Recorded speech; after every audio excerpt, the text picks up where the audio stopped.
పరిశుద్ధుడు, మహాగణుడు, మహోన్నతుడు, మహిమ కలిగిన దేవా, నిత్య నివాసిన మా ప్రియ పరలోకపు తండ్రి, మీకు వందనాలు. ప్రారంభ ప్రార్థన మొదలుకుని పాటల ద్వారా మీ నామానికి మహిమ తెచ్చుకున్నారు అయా. బిడ్డలందరినీ కూడా సమయానుకూలంగా సమకూర్చినందుకు వందనాలు. ఎంత అయా వాతావరణం అననుకూల పరిస్థితులు ఉన్నప్పటికీ అయా, నీ బిడ్డలందరినీ మరి వారు కలిగిన ఆసక్తిని బట్టి నీ సన్నిధికి తోడుకుని వచ్చిన విధానమును బట్టి మీకు వందనాలు. ఎలా వచ్చారో అలాగే తిరిగి వెళ్ళకూడదు ప్రభువా. నిరాశతో వస్తే అయా ఆశ తీరుస్తుంది నీ వాక్యం, ఆశ తీరుతుందని నమ్మకంతో తిరిగి వెళ్ళాలి. రోగంతో వస్తే ఆరోగ్యాన్ని పొందుకుని వెళ్ళాలి. బలహీనతతో వస్తే బలాన్ని పొందుకుని వెళ్ళాలి. అయా, నీ సన్నిధిలో నాటబడిన అనుభవంలోనికి మేము రావాలని ఆశపడుతున్నాం ప్రభువా.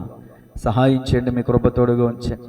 నీ ఆత్మ సంచారము ఈ స్థలంలో ఉంచండి అయా. ప్రతి ఒక్కరూ ఆత్మవశంలో ఉండటానికి సహాయం చేయండి.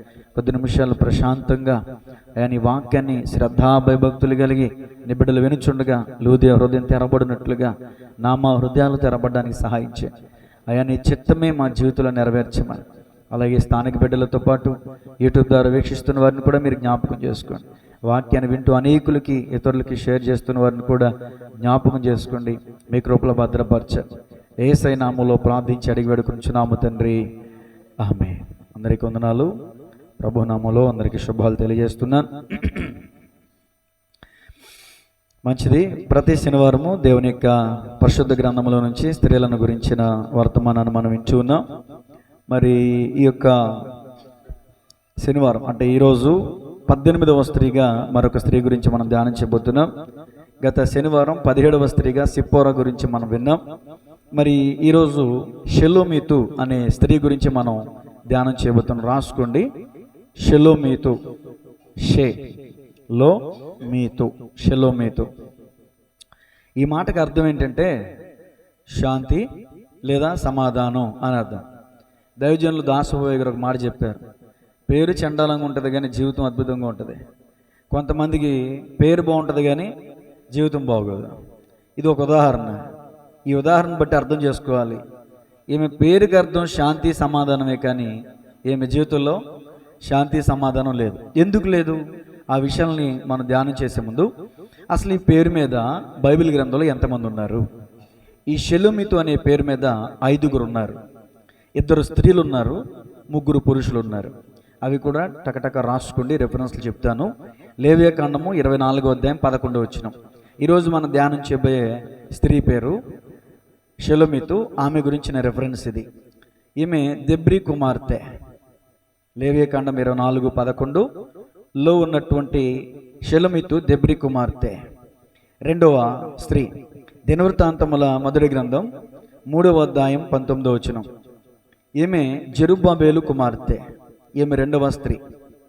తర్వాత మొదటి పురుషుడు ఎవరు అంటే దినవృత్తాంతముల మొదటి గ్రంథం 23వ అధ్యాయం 9వ వచనంలో షిమీ కుమారుడు షెలోమీతు అనే వ్యక్తి మనకు కనిపిస్తాడు. 23వ అధ్యాయం 9వ వచనం మొదటి దినవృత్తాంతములు. అదే అధ్యాయంలో నుంచి మొదటి దినవృత్తాంతములు 23వ అధ్యాయం 18వ వచనంలో ఇస్హారు కుమారుడు అగు షెలోమీతు మనకు కనిపిస్తాడు.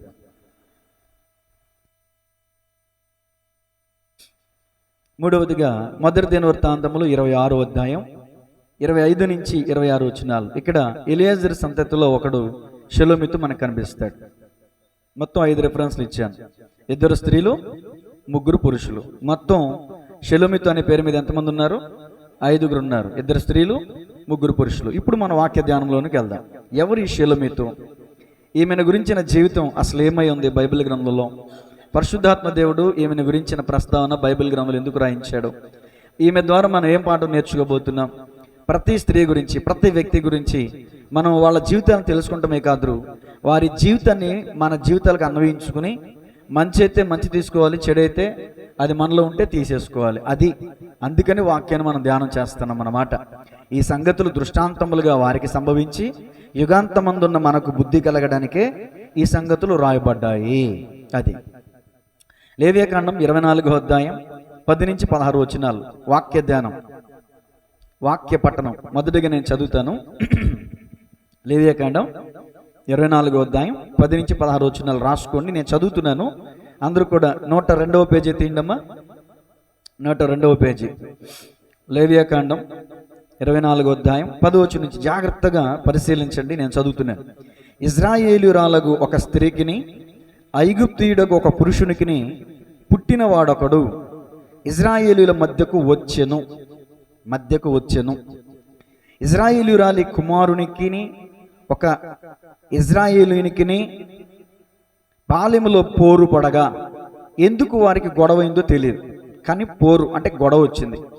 ఆ ఇజ్రాయేలురాలి కుమారుడు యెహోవా నామమును దూషించి శపింపగా, జనులు మోషే యొద్దకు వాణ్ణి తీసుకుని వచ్చిరి. వాని తల్లి పేరు షెలోమితు. ఈమె గురించి ఈరోజు మనం ధ్యానం చేయబోతున్నాం. వాని తల్లి పేరు షెలోమితు. ఆమె దాను గోత్రికుడైన దిబ్రీ కుమార్తె.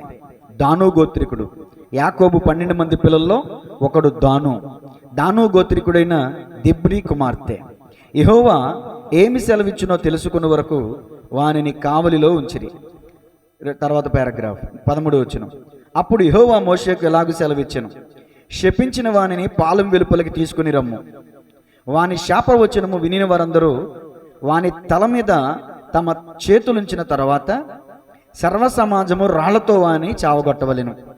మరియు నీవు ఇజ్రాయేలులతో ఇట్లనుము, తన దేవుని శపించువాడు తన పాప శిక్షను భరింపవలెను. యెహోవా నామమును దూషించువాడు మరణ శిక్షను పొందవలెను.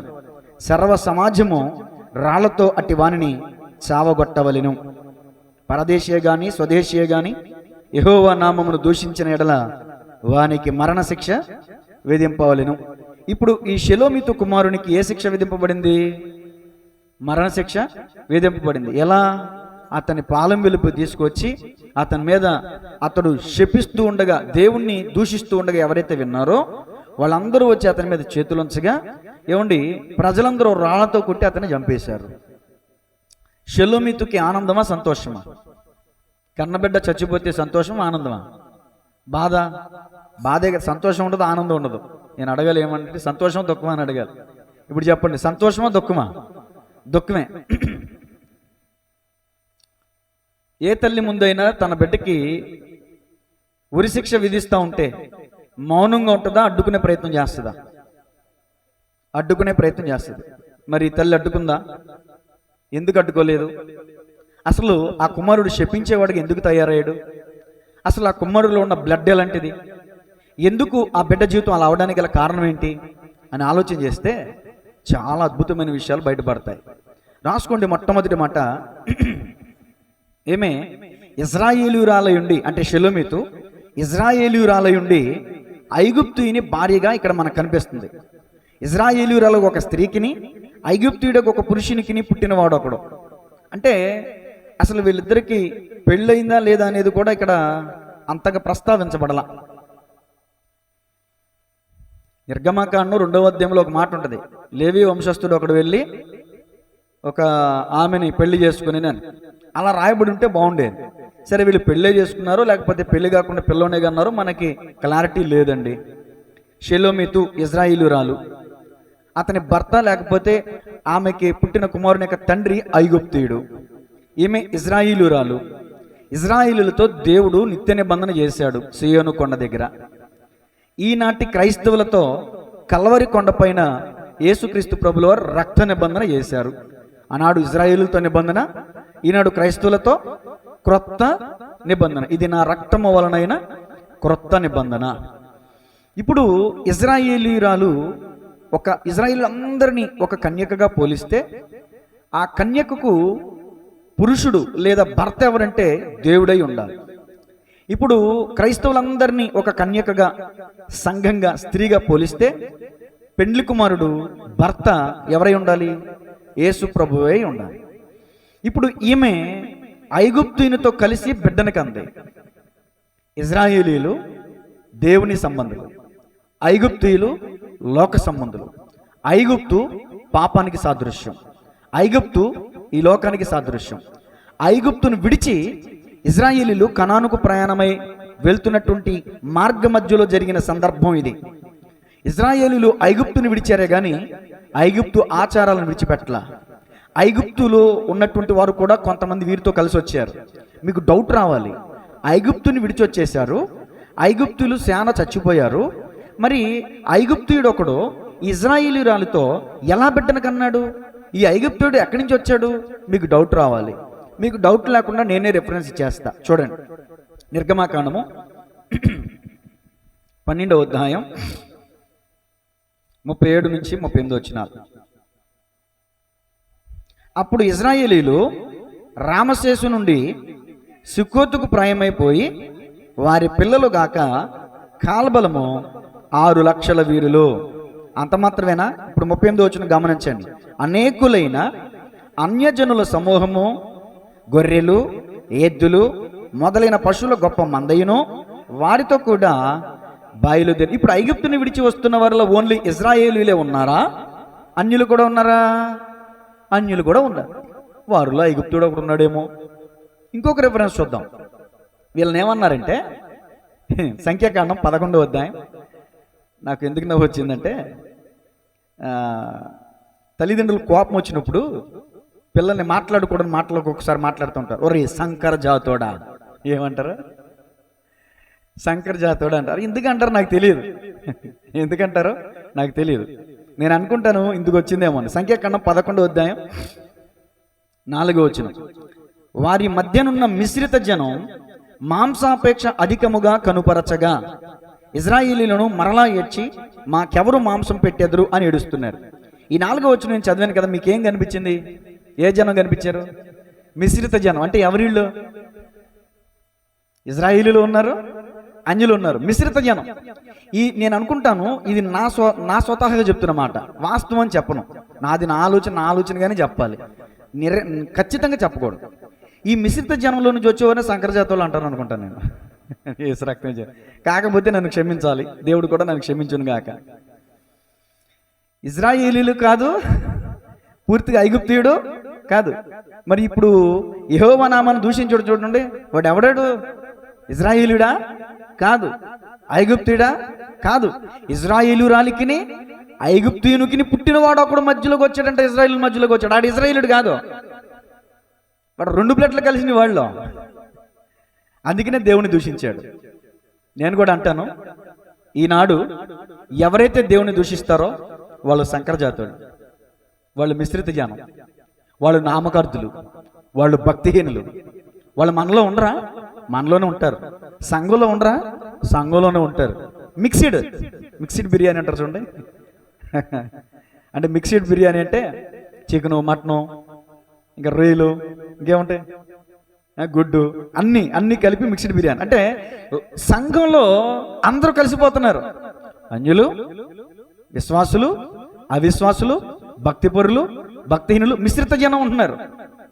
ఎవరండి దేవుణ్ణి దూషించేదంటే, యథార్థత కలిగిన వారు ఎవరో కూడా దేవుణ్ణి దూషించరు. నేను ఒక మాట అడుగుతాను, చెప్పాను. యోబు యథార్థవర్తనుడా, భక్తిహీనుడా? యథార్థవర్తనుడు. కాబట్టి అతడు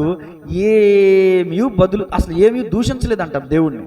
తన ఆస్తి అంతా కోల్పోయినా, తన ఆరోగ్యం అంతా పాడైపోయినా, తన పిల్లలందరూ చచ్చిపోయినా మారు మాట, ఎందుకు నా బిడ్డలను చంపేశావు, ఎందుకు నా ఆస్తిని తీసేశావు, ఎందుకు నా ఆరోగ్యాన్ని తీసేశావు అని ఏనాడైనా యోబు గారు ఒక్క మాట దేవుడిని పన్నెత్తి ఒక మాట మాట్లాడారా?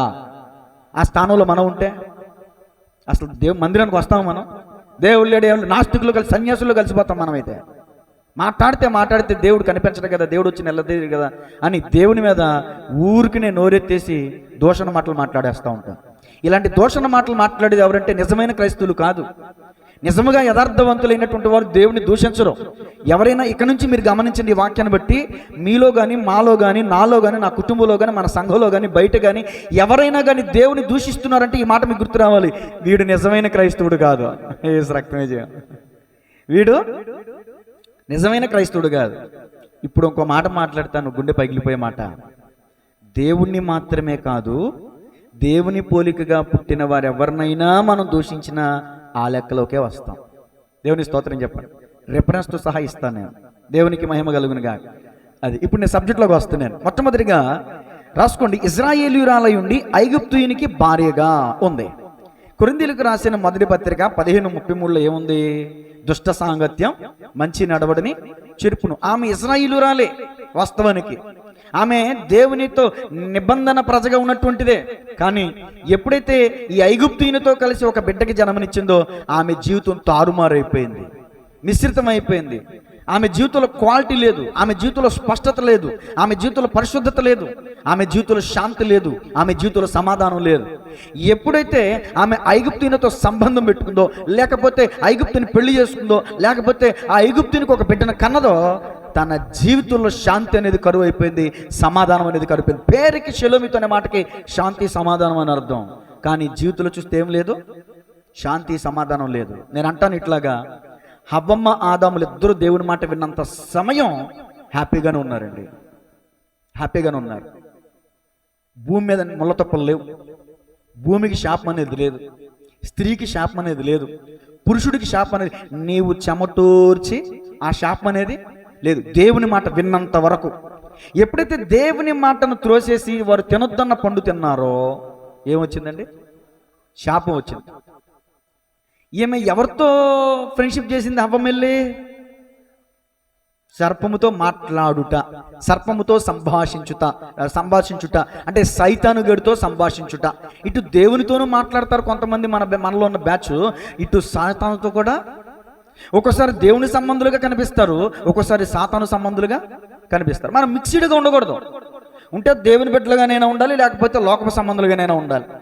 శరీరానుసారమైన మనసు మరణాన్ని కలగజేస్తుంది, ఆత్మానుసారమైన మనస్సు జీవమును సమాధానమునై ఉన్నది. సరే, అంటే ఏదో చెప్దాం అనుకున్నాను, మళ్ళీ ఎందుకులే అని వచ్చేసాను. దేవునికి స్తోత్రం చెప్పండి. ఇప్పుడు మనం దేవునికి భార్యగా, అంటే దేవునికి లోబడే స్థితిలో, దేవునికి మాట వినే స్థితిలో మనం ఉండాలి. భార్య అనే స్త్రీకి దేవుడిచ్చినటువంటి విధి ఏంటంటే, నీ భర్తకు లోబడు. ఎవరికి లోబడాలి? స్త్రీలారా మీ స్వపరుషులకు లోబడి ఉండండి. ఇప్పుడు ఇశ్రాయేలీయులు ఎవరికి లోబడి ఉండాలి? దేవునికి లోబడి ఉండాలి. క్రైస్తవులు ఎవరికి లోబడి ఉండాలి? యేసయ్యకు లోబడి ఉండాలి, అంతే కదండి. మరి ఇప్పుడు ఇశ్రాయేలీయురాలైనటువంటి ఈమె ఎవరికి లోబడిపోయింది? ఒక ఐగుప్తుడికి లోబడిపోయింది. ఎప్పుడైతే ఐగుప్తు అనబడిన లోకానికి నువ్వు నేను చోటిస్తామో, ఎప్పుడైతే ఐగుప్తు అనబడిన పాపానికి నువ్వు నేను చోటిస్తామో, పాపము మన హృదయంలో సమాధానం లేకుండా చేస్తుంది, పాపము మన జీవితంలో శాంతి లేకుండా చేస్తుంది, పాపము మన జీవితంలో భయాన్ని తీసుకొస్తుంది. ఆజ్ఞాతిక్రమమే పాపం. తినొద్దు అన్న పండు తిని యేసయ్య స్వరాన్ని విని పరిగెత్తుకుంటూ రావలసినటువంటి హవ్వ ఆదములు చెట్ల కొమ్మల మధ్యలో దాక్కుని ఆకులు కప్పుకుని భయపడ్డారు. కారణం ఏంటంటే వారిలో ఆల్రెడీ పాపం ప్రవేశించింది. నీవు భయపడుతున్నావు ఈరోజు నీ కుటుంబాన్ని బట్టి, నీ జీవితంలో ఎందుకో తెలియనటువంటి భయం నీలో, భయం నీ మీద ఏలుబడి చేస్తుంది. ఆల్రెడీ పాపం నీలో ఉంది కాబట్టి ఆ పాపాన్ని బట్టి భయం నీ మీద ఏలుబడి చేస్తుంది. నీతిమంతులు అంటండి సింహంలాగా ధైర్యంగా ఉంటారంట. దేవునికి స్తోత్రం. నీతి లేని వాళ్ళు ధైర్యంగా ఉండరనే కదా అని అర్థం. ఇప్పుడు ఏమిలో ఏం నీతి తక్కువ అయిపోయిందో నాకు తెలియదు. ఐగుప్తునితో సంబంధం పెట్టుకుంది.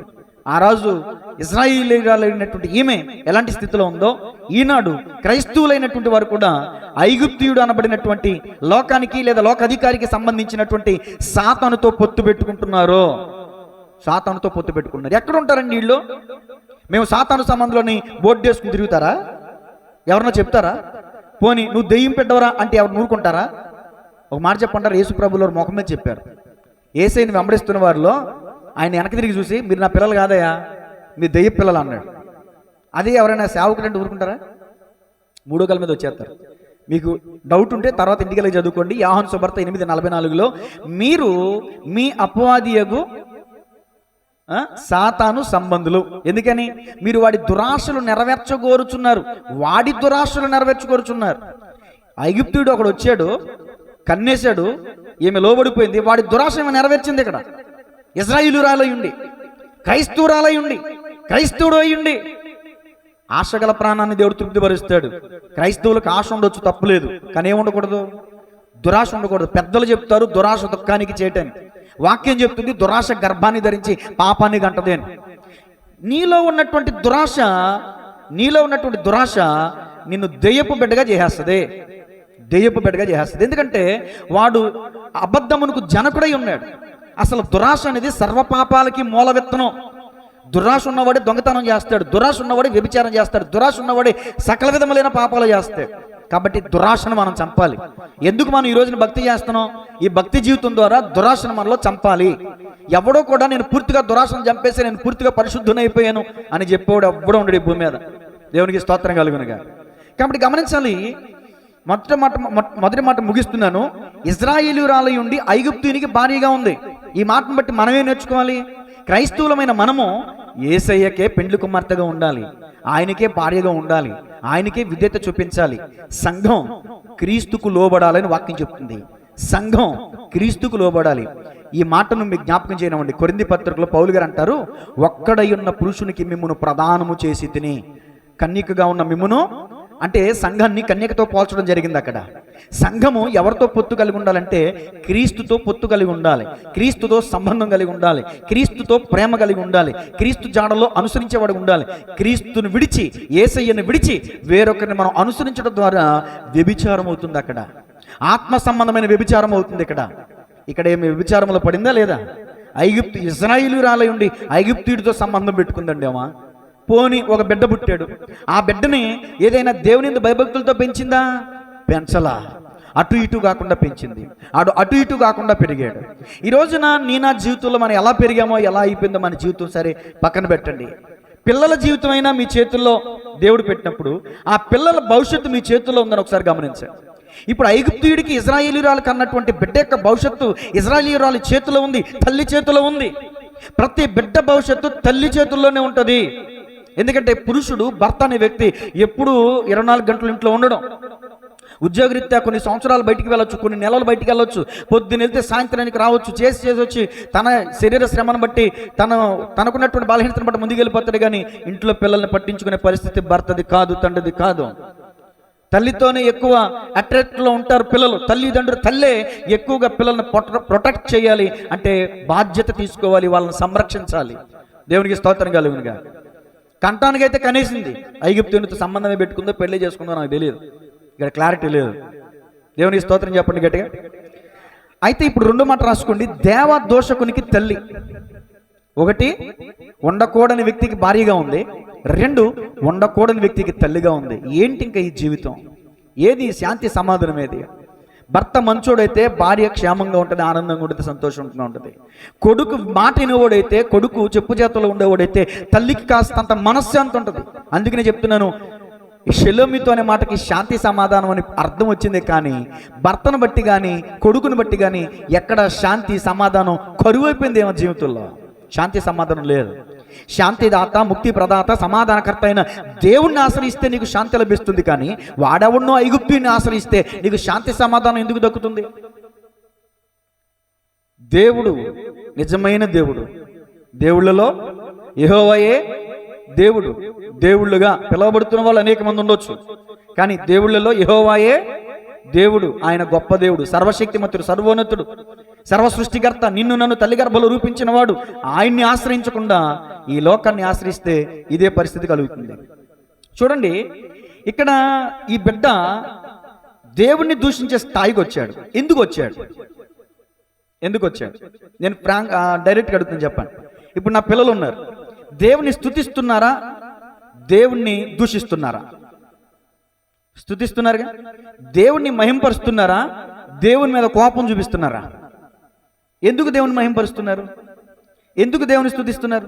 తల్లిదండ్రులుగా మేము దేవుని స్తుతించే, దేవుని ఆరాధించే, దేవుని మహింపరిచే పరిస్థితుల్లో ఉన్నాం కాబట్టి, వాళ్ళకు కూడా భయభక్తులు నేర్పాం కాబట్టి, వాళ్ళకు కూడా ప్రతిరోజు ప్రార్థన చేయడం, ప్రతిరోజు వాక్యం చదవటం, దేవుని సన్నిధిలో ఎలా ఉండాలి, ఎలా ఉండకూడదనే విషయాలు చిన్నప్పటి నుంచే వాళ్ళకి నేర్పుతున్నాను. కాబట్టి వాళ్ళు దేవుని దూషించే స్థాయిలో లేరు. వాళ్ళు అదే నేను కనుక చెప్పకపోతే, ప్రార్థన చేయడం, వాక్యం చదవకపోవటం, పాటలు పాడడం, అసలు దేవుడనే వాడు ఉన్నాడు, ఆయన వల్లే మనం బ్రతుకుతున్నాం, ఆయన కృప లేకపోతే మనకు ఏది లేదని దేవుని గురించి ఔన్నత్యాన్ని, దేవుని యొక్క గొప్పతనాన్ని నా బిడ్డలకి నేను చెప్పకపోతే దేవుని గురించి వాళ్ళకి ఎలా తెలుస్తుంది? ఈరోజు అనేక మంది దేవుని దూషించే వాళ్ళు లేరా? దేవుడు లేడు, దెయ్యం లేదు అని బాబు గోగినేని అనుకుంటా ఒక వ్యక్తి, నాస్తికుడు. అటు సైన్స్ని, ఇటు దేవుడు, ఈ శాస్త్రాలను కూడా విమర్శించే వ్యక్తి ఆయన. నేను అనుకుంటాను అతని తల్లి కూడా క్షమించాలి, షెలోమితు లాంటిదేమోనని. భయభక్తులు వారి కడుపున భయభక్తులు గల పిల్లలే పుడతారు. నాస్తికుల కడుపులో నాస్తికులే పుడతారు కదా. ఇప్పుడు ఐగుప్తునికి ఇశ్రాయేలునికి పుట్టినటువంటి బిడ్డ దేవుణ్ణి దూషించేవాడుగా తయారయ్యాడు. దేవుణ్ణి దూషించేవాడుగా తయారయ్యాడంటే ఆ తల్లి సరిగ్గా ఆ బిడ్డని పెంచలేదని అర్థం చేసుకోవాలి. దేవుని స్తోత్రం చెప్పండి గట్టిగా. నిర్గమాకాండము క్షమించాలి, ద్వితీయోపదేశకాండము 6వ అధ్యాయం 6వ వచనం. ద్వితీయోపదేశకాండం 6వ అధ్యాయం. అసలు వాక్యం ఏం చెప్తుందమ్మా? 6వ అధ్యాయం 6 నుంచి నేను చదువుతాను చూడండి. పోని, నేడు నేను నీకు ఆజ్ఞాపించి ఈ మాటలు నీ హృదయములో ఉండవలేను. ఎక్కడ ఉండాలమ్మా? నీ హృదయములో ఉండవలేను. నీవు నీ కుమారులకు వాటిని అభ్యసింపజేయడం అంటే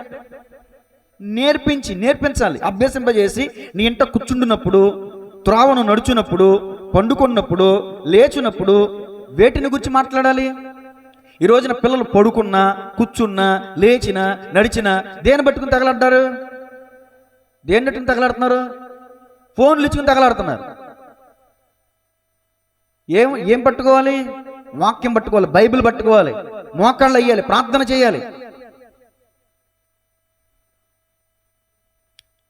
ఇక్కడ తల్లిదండ్రుల యొక్క ఆలోచన ఏంటంటే వాళ్ళ పనికి అడ్డంగా రాకుండా ఉంటారని ఓ ఫోన్ ఇచ్చేసి అలా వదిలేస్తున్నారు. ఏమైపోతారు వాళ్ళు? ఆ ఫోన్లో చూస్తున్నవి వాళ్ళు చేయడానికి చూస్తారు. ఏం నేర్పించాలి? నీ బిడ్డకి ఫోన్ ఇచ్చి ఫోన్ నేర్పించమని చెప్ప. నాకు 2016 వరకు టచ్ ఫోన్ అంటే తెలీదు. టచ్ ఫోన్లు కూడా ఈ మధ్యకాలంలో వచ్చినాయి అనుకోండి, కీప్యాడ్ ఫోన్లే. ఎవరైనా టచ్ ఫోన్ ఇచ్చి ఇది చూడు బాబు అంటే మీరు ఓపెన్ చేసి ఇస్తే చూస్తాను, దాని గురించి నాకు తెలియదు అనేవాడిని 2016లో. ఇది 2017లో అనుకుంటా శాంసంగ్ J2 కొన్నాను మొబైల్. 7,250 రూపాయలు అనుకోండి, 7,400 ఫోన్. ఇప్పుడు వీళ్ళకి ఎంత వయసు? 2016 అంటే ఇంచుమించు 26 ఏళ్ళు అనుకుంటున్నాను. 26 ఏళ్ళు వచ్చే వరకు నాకు టచ్ ఫోన్ అంటే దాన్ని ఎలా లాక్ ఓపెన్ చేయాలో, దానికి ఎలా కోడ్ ఓపెన్ చేయాలో, నెట్ ఎలా ఆన్ చేయాలో, యూట్యూబ్లోకి వెళ్ళి ఎలా సెర్చ్ చేయాలో నాకు తెలీదు. ఇప్పుడు 7-8 సంవత్సరాలు ఉన్న పిల్లలకి ఫోన్ ఇస్తుంటే, 5 సంవత్సరాల పిల్లలకి ఫోన్ ఇస్తుంటే నెట్ ఆన్ లాక్ తీసేస్తున్నారు, నెట్ ఆన్ చేస్తున్నారు, జానీ ఎస్ పప్ప అంటున్నారు, లేకపోతే క్యాటూన్ అంటున్నారు, రకరకాలుగా. మనకు కూడా తెలియని మనకి నేర్పిస్తున్నారు వాళ్ళు మళ్ళీ వచ్చి. నేను స్తోత్రం కలిగినగా. నువ్వేం నేర్చుకుంటే అదే పిల్లలు నేర్చుకుంటారు కదా. మనం ఏం చేస్తే అదే పిల్లలు మాట్లాడతారు కదా. నేను ఎప్పుడు అదే చెప్తాను, మాటలు చేయలేని పనులు మాదిరి చేస్తాయి. మనం ఎంత చెప్పినా వాళ్ళు వినరు, కానీ మనల్ని ఫాలో అవుతారు. ఇప్పుడు ఊరిలో వచ్చారండి, భానుకిరణ్ గారు ఏం కొన్నారు? టాటరో బొమ్మలు కూడా. అంటే తాతకి తగ్గ మనవడు అనిపించుకున్నాడా లేదా?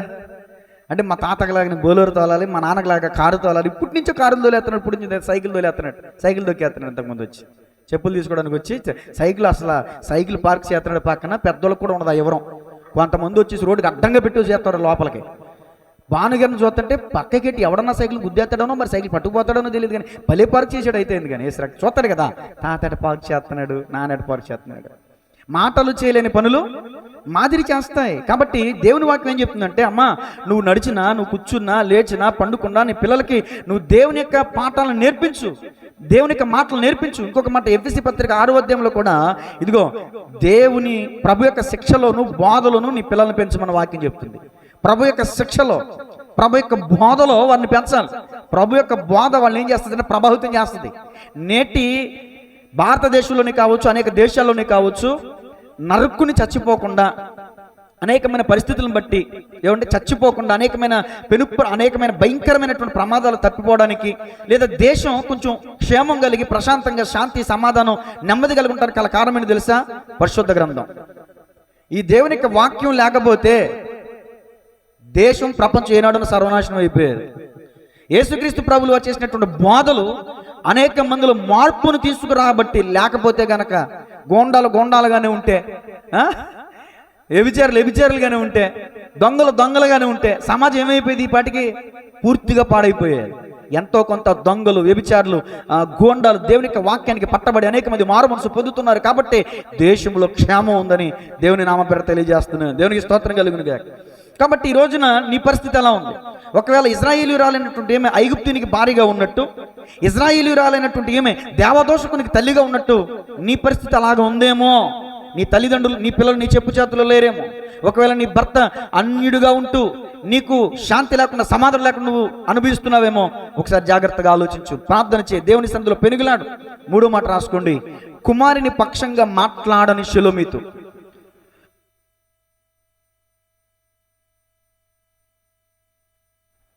మూడో మాట ఏంటమ్మా? కుమారుని పక్షంగా మాట్లాడని షెలోమీతు. ఎందుకు మాట్లాడాలి? ఏం మాట్లాడాలి అసలు? మీరు అన్నారు ఇంతకుముందు, కుమారునికి ఉరిశిక్ష వేస్తుంటే ఏ తల్లైనా విడిపించడానికి ప్రయాసపడద్దా అంటే పడుతుందన్న. సరే, నేను ఒక జరిగిన సంఘటన చెప్తాను. ఇంచుమించు 2020కి ముందు అనుకుంటా జరిగింది సంభాషణ. దిశ అనే అమ్మాయిని అర్ధరాత్రి లారీ డ్రైవర్లు కావచ్చు, వాళ్ళు నలుగురు కలిసి ఒక అమ్మాయిని అత్యాచారం చేసి పెట్రోల్ పోసి కాల్చి చంపేశారు. ఆ వ్యక్తుల తల్లిదండ్రుల దగ్గరికి వెళ్ళి, ఆ వ్యక్తుల భార్య దగ్గరికి వెళ్ళి, ఆ వ్యక్తుల కుటుంబ సభ్యుల దగ్గరికి వెళ్ళి కొంతమంది వీడియో తీస్తూ కెమెరా వాళ్ళ ముందు పెట్టి, మైక్ వాళ్ళ ముందు పెట్టి అడుగుతున్నారు. ఏమని? ఇంటర్వ్యూ. అమ్మా, ఇప్పుడు మీ పిల్లల విషయం గురించి మీరు ఏమనుకుంటున్నారు? మీ పిల్లలు అసలు ఇలా ఎందుకు చేశారు? ఇలా చేయడానికి గల కారణం ఏంటి? ఇప్పుడు వాళ్ళకి ఉరిశిక్ష పడుతుంది కదా, మరి మీ అభిప్రాయం ఏంటి అంటే వాళ్ళ జవాబు ఏమైంది ఆలోచించారా? చూసారా వార్తల్లో? ఏం చెప్పలేని పరిస్థితి. అయ్యా, ఏ ఆడపిల్లైనా ఆడపిల్లే. కోర్టు ఏదైతే జడ్జిమెంట్ ఇస్తుందో అదే మా పిల్లలకి శిక్ష పడాల్సిందే. ఎందుకని అలా మాట్లాడారు? చట్టం. ఒక స్త్రీని అన్యాయంగా అత్యాచారం చేసి పెట్రోల్ పోసి చంపేశారు, నరహత్య చేశారు.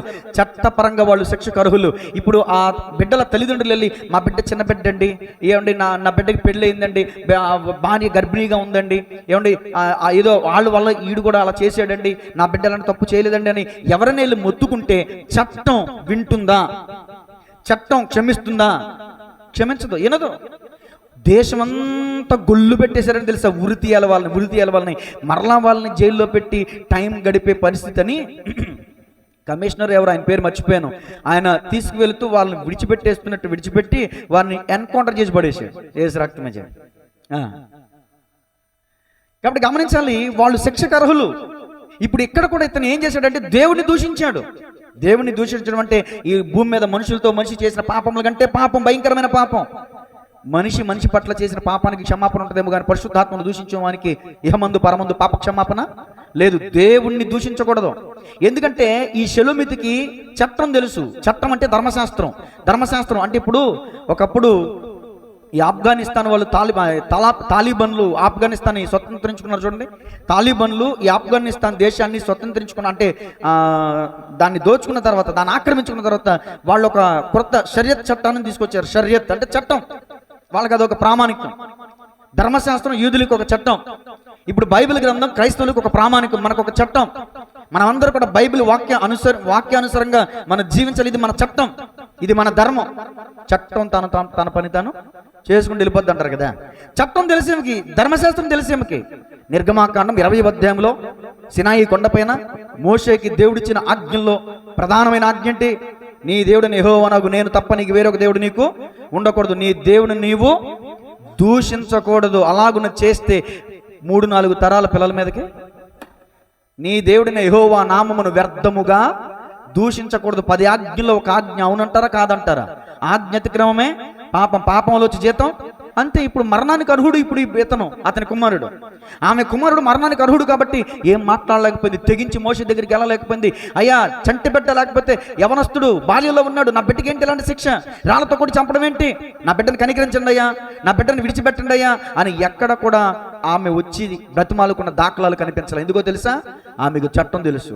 ఆమె వెళ్ళి బతుమాలుకున్న పని జరగదు. కాబట్టి దిశ విషయంలో నలుగురికి ఏ పని అయితే జరిగిందో దేవుణ్ణి దూషించిన కారణంగా ఈ వ్యక్తికి కూడా అదే జరిగింది.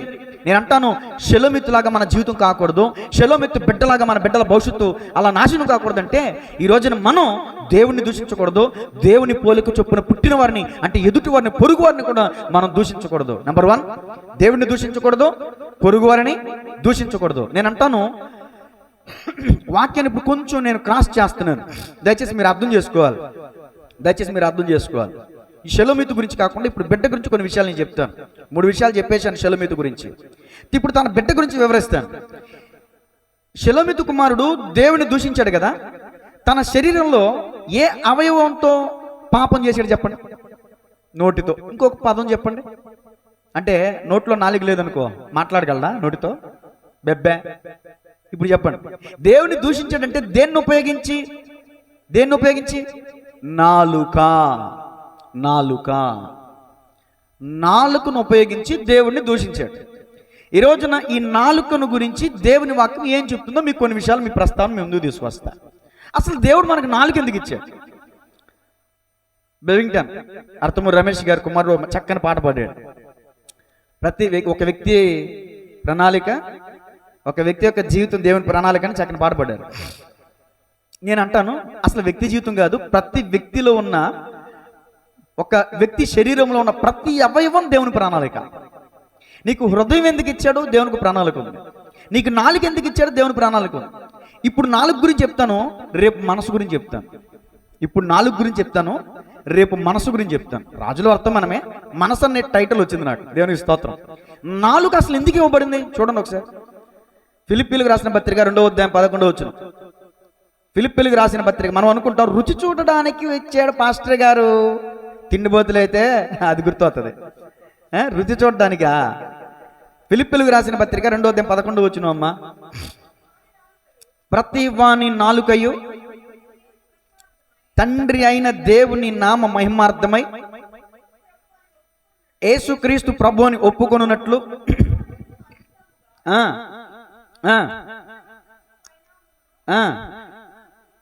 ఆయనను అనుగ్రహించిన. ఇప్పుడు చెప్పండి, ఈ మాటను చదివిన తర్వాత మీకు ఏమర్థమైంది? ఎందుకు మనకు నాలుక ఇవ్వబడింది చెప్పండి?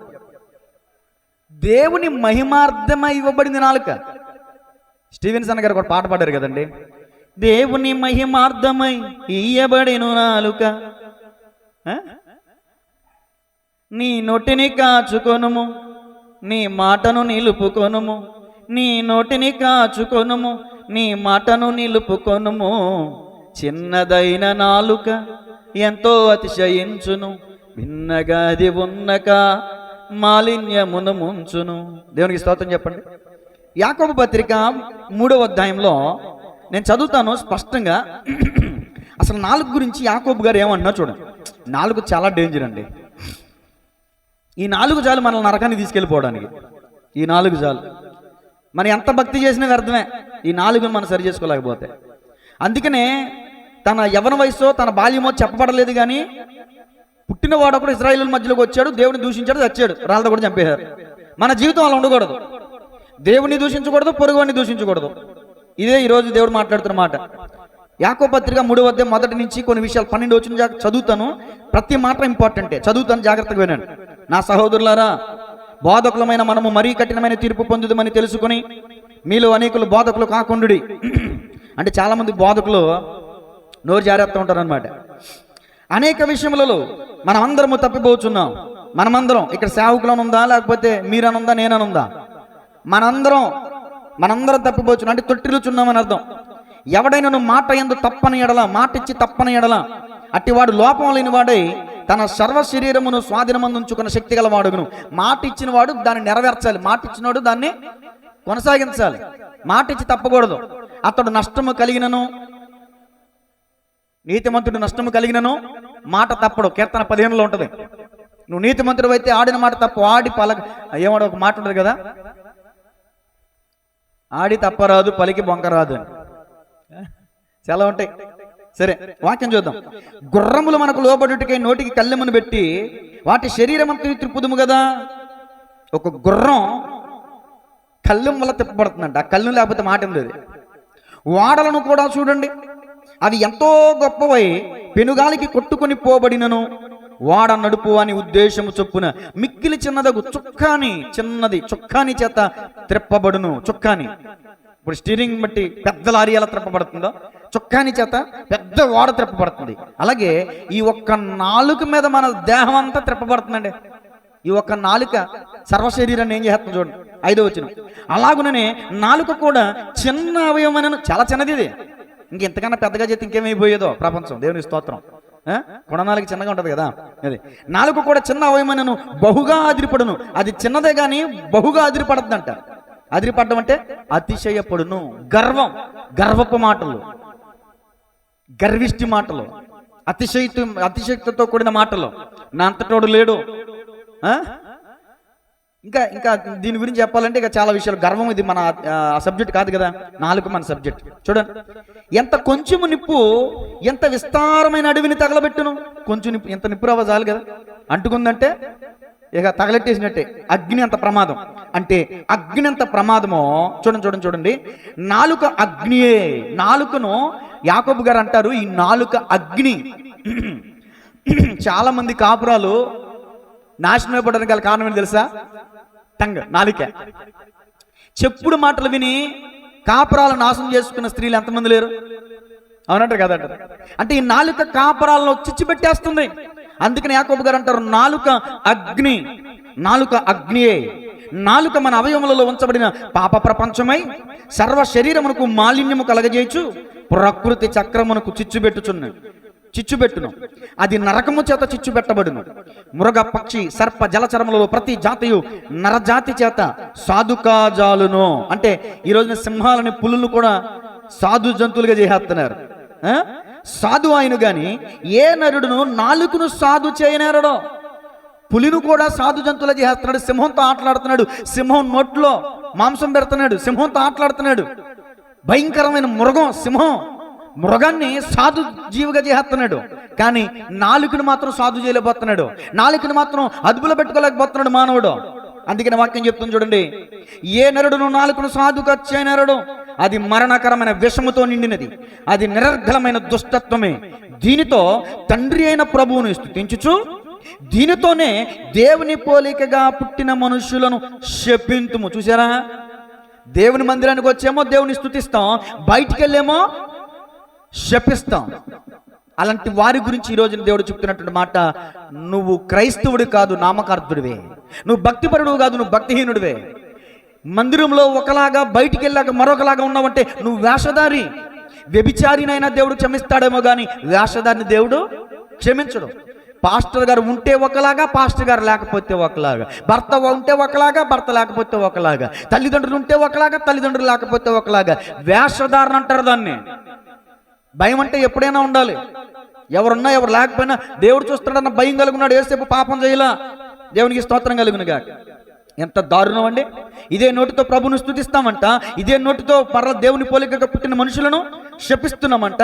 ఒక్క నోట నుండి ఆశీర్వచనమును శాపవచనమును బయలువెళ్ళును. నా సహోదరులారా, ఇలా ఉండకూడదు. దౌర్భాగ్యం ఏంటంటే వాక్యం ఎలా ఉండొద్దంటదో అలాగే ఉంటాం మనం. ఇలా ఉండాలి అనే పని చేయం మనం. ఇలా ఉండాలి అని దేవుడు చెప్తే మనం ఉండం. ఇలా ఉండొద్దు అని చెప్తే మనం ఉంటాం. తినొద్దు అన్నది తినేశారు, తినమన్నది తినరు. తినాల్సింది వాక్యం తినరు, చెత్తా చెదారం తింటారు. దేవునికి స్తోత్రం కలుగునుగా. ఒక్క నోట నుండి నా సహోదరులారా, ఇలా ఉండకూడదు. నీటి బుగ్గలో ఒక్క జల నుండి తీయని నీరును చేదు నీరును ఊరునా? నా సహోదరులారా, అంజూరపు చెట్టును ఒలివ పండ్లైనను ద్రాక్ష తీగను అంజూరపు పండ్లైనను కాయినా? అటువలనే ఉప్పు నీళ్ళలో నుండి తీయని నీళ్లను ఓరు. అసలు ఇది తీపినోరా చేదునోరా? ఏసు రక్తమే చేయం. మందిరానికి వస్తే తీపినోరు, బయటికి వెళ్తే చేదునోరు. మందిరానికి వస్తే భక్తిగల మాటలు, బయటికి వెళ్తే భక్తిహీనమైన మాటలు. మందిరానికి వస్తే స్తుతి పాటలు, మందిరం బయటికి వెళ్తే సనుగు పాటలు. ఎర్ర సముద్రం దాటాక పాడిందమ్మా మిరియామే స్తుతి పాట, ఆ తర్వాత మోషే దగ్గర పాడిందండి సనుగు పాట. నిజమే, క్రైస్తవులకి స్తుతి పాటలు తక్కువ, సనుగు పాటలు ఎక్కువ. సనిగితే తాపకరమైన సర్పాలు వచ్చి కరిచి చంపేసాయి. సనుగుడు గురించి కాదు నా సబ్జెక్టు. నాలుక చాలా డేంజరస్. మన ఈ దేహమంతటిని కూడా నడిపిస్తుందన్నమాట. ఒక ఓడని చుక్కాని నడిపించినట్టు, ఒక లారీని స్టీరింగ్ నడిపించినట్టు. ఏమండి, ఈ రోజున ఈ దేహాన్ని ఏం నడిపిస్తుందంటే నాలుక. నాలుక నాలుక నాలుక చాలా ప్రమాదం. నాలుక అగ్నితో పోల్చబడడం జరిగింది. అగ్ని అడవిని తగలబెట్టేస్తుంది, ఈ నాలుక కాపురాలను తగలెట్టేస్తుంది. ఈ నాలుక దేవుడు ఎందుకు ఇచ్చాడంటే కాపురం తగలెట్టడానికి కాదు, కాపురం కట్టడానికి ఇచ్చాడు. దేవునికి స్తోత్రం కలుగునుగా. కూలిపోయే కాపురానికి ఏదో 4 మంచి మాటలు చెప్పి, లేని మంచి మాటలు 4 చెప్పి వాళ్ళు కలిపే ప్రయత్నం చేయాలి. లేని అబద్ధాలు 4 చెప్పి వాళ్ళని విడదీసే ప్రయత్నం చేయకూడదు. నాలుక దేవుని నామ మహిమార్థమే ఇవ్వబడింది, దూషించడానికి కాదు, శపించడానికి కాదు. మీరు ఆశీర్వాదమునకు వారసులు అవడానికి పిలవబడ్డారే గాని శపించబడ్డానికి కాదు. నువ్వు ఆశీర్వదించబడాలంటే దేవుని మహింపరచు, నువ్వు శపించబడాలంటే దేవుణ్ణి దూషించు. శపిస్తే శపించబడతాం, దూషిస్తే దూషించబడతాం, దీవిస్తే దీవించబడతాం, ఆశీర్వదిస్తే ఆశీర్వదించబడతాం. నేను అంటాను, షెలోమితు కుమారుడు దేవుణ్ణి దూషించాడు, అందరూ అతని మీద చేతులు ఎత్తి చేతులు తన మీద చేతులు పెట్టి అతన్ని రాళ్ళతో కొట్టి చంపేశారు. తన నోటి మాటే తనకి మరణ శాసనాన్ని విధించిందంటే మీరు ఎంతమంది నమ్మగలుగుతున్నారు? ఒకడు సౌలును చంపేసి దావీదు దగ్గరికి పరిగెత్తుకుంటూ వచ్చి నేను సౌలును చంపేశా అన్నాడు.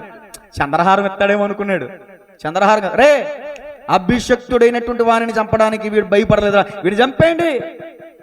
మరొకిద్దరు సౌలు కుమారులను చంపేసి ఇష్బోషెతుని చంపేసి వెళ్ళారు మళ్ళీ దావీదు దగ్గరికి.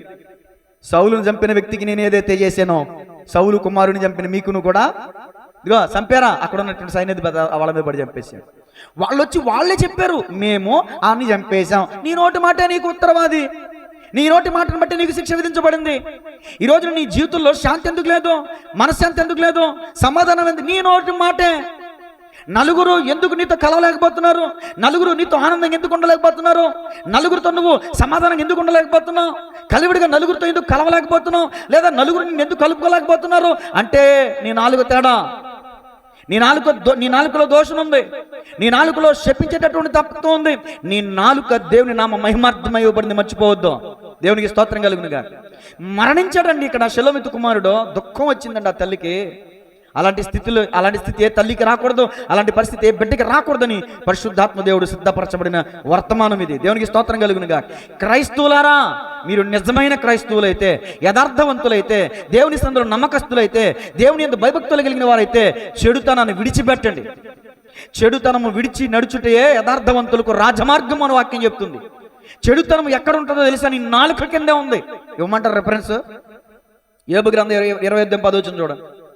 నాలుక క్రింద ఏముందో చూడండి. చెడుతనం అంటే ఎక్కడో బయట ఉండదు, మన నాలుకలో ఉన్న చెడుతనం అంతా. చదువుతారా? త్వరగా తీసి చెప్పేసుకుంటే వెళ్ళమంటారా? యోబు గ్రంథం 20:12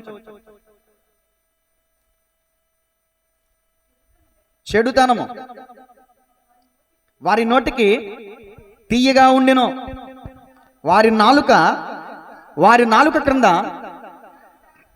దేని మరి అది చెప్పడానికి అంత ఇదే అంటే పైన ఉన్నదేగా. చెడుతనము వారి నోటికి తీయగా ఉండెను, వారు నాలుక క్రింద దాన్ని దాచిపెట్టిన. అంటే చెడుతనమును దాచిపెట్టారు. ఇప్పుడు చూడండి, దేవుని స్తోత్రం చెప్పండి గట్టిగా. నాలుక దేని నిమిత్తం ఇవ్వబడింది? దేవుని నామ మహిమార్థం ఇవ్వబడింది. నాలుక అగ్ని అని యాకోబు గారు చెప్పారు. యోబు గారు అంటారు, యోబు గ్రంథంలో దేవుని వాక్యం చెప్తుంది, నాలుక కింద ఏముందంట? చెడుతనం ఉందంట. ఈ చెడుతనాన్ని మనం విడిచిపెట్టాలి, లేకపోతే ఆ చెడుతనమే మన జీవితాన్ని చెడగొట్టేస్తుంది. జాగ్రత్త. ఇంట్లో చీడ పురుగు ప్రవేశించింది, ఫోన్లే అని వదిలేస్తారా? 10,000 రూపాయలు పెట్టి కట్టించడం జరిగింది. ఏంటిది అది? 40,000 అంటే అన్నీ పోలేదుగా. మా కిచెన్ రూమ్లో కబోర్డులు కానీ, మా గదిలో ఒక కబోర్డు కానీ చెదబట్టేసిందండి. ఈమె పాషం గారికి పొద్దున్న తీస్తుంటే క్లీన్ చేస్తుంటే సాయంత్రానికి పట్టేస్తాను. నేను ఈ పోరు పడలేను, నాకు ఈ గ్లాసు వద్దు, నాకు ఈ అలమార వద్దు, నాకు వద్దు బాబోయ్, తీసే బాబోయ్ అంటే ఫోన్ చేస్తే వచ్చి మొత్తం పీక అవతల పడేసాడు. చెద పట్టిందండి, చెడ పురుగు పట్టిందండి. ఫోన్లు అది కూడా ఒక జీవేగా బతకనే వచ్చుగా అమ్మగారు. మీకు విషయం తెలుసా?